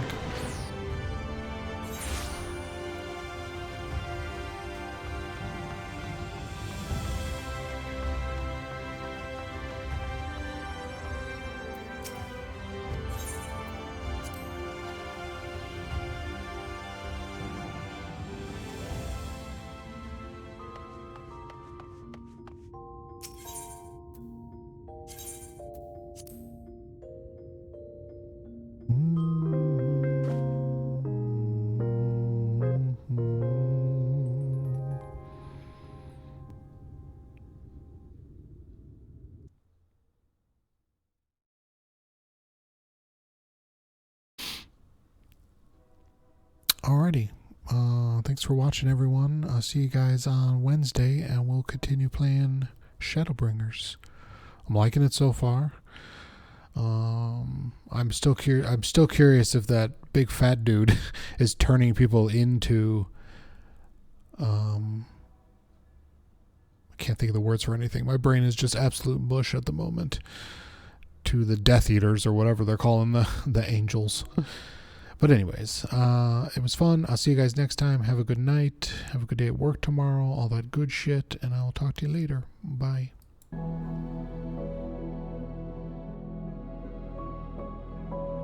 Sin Eaters. It was Sin Eaters.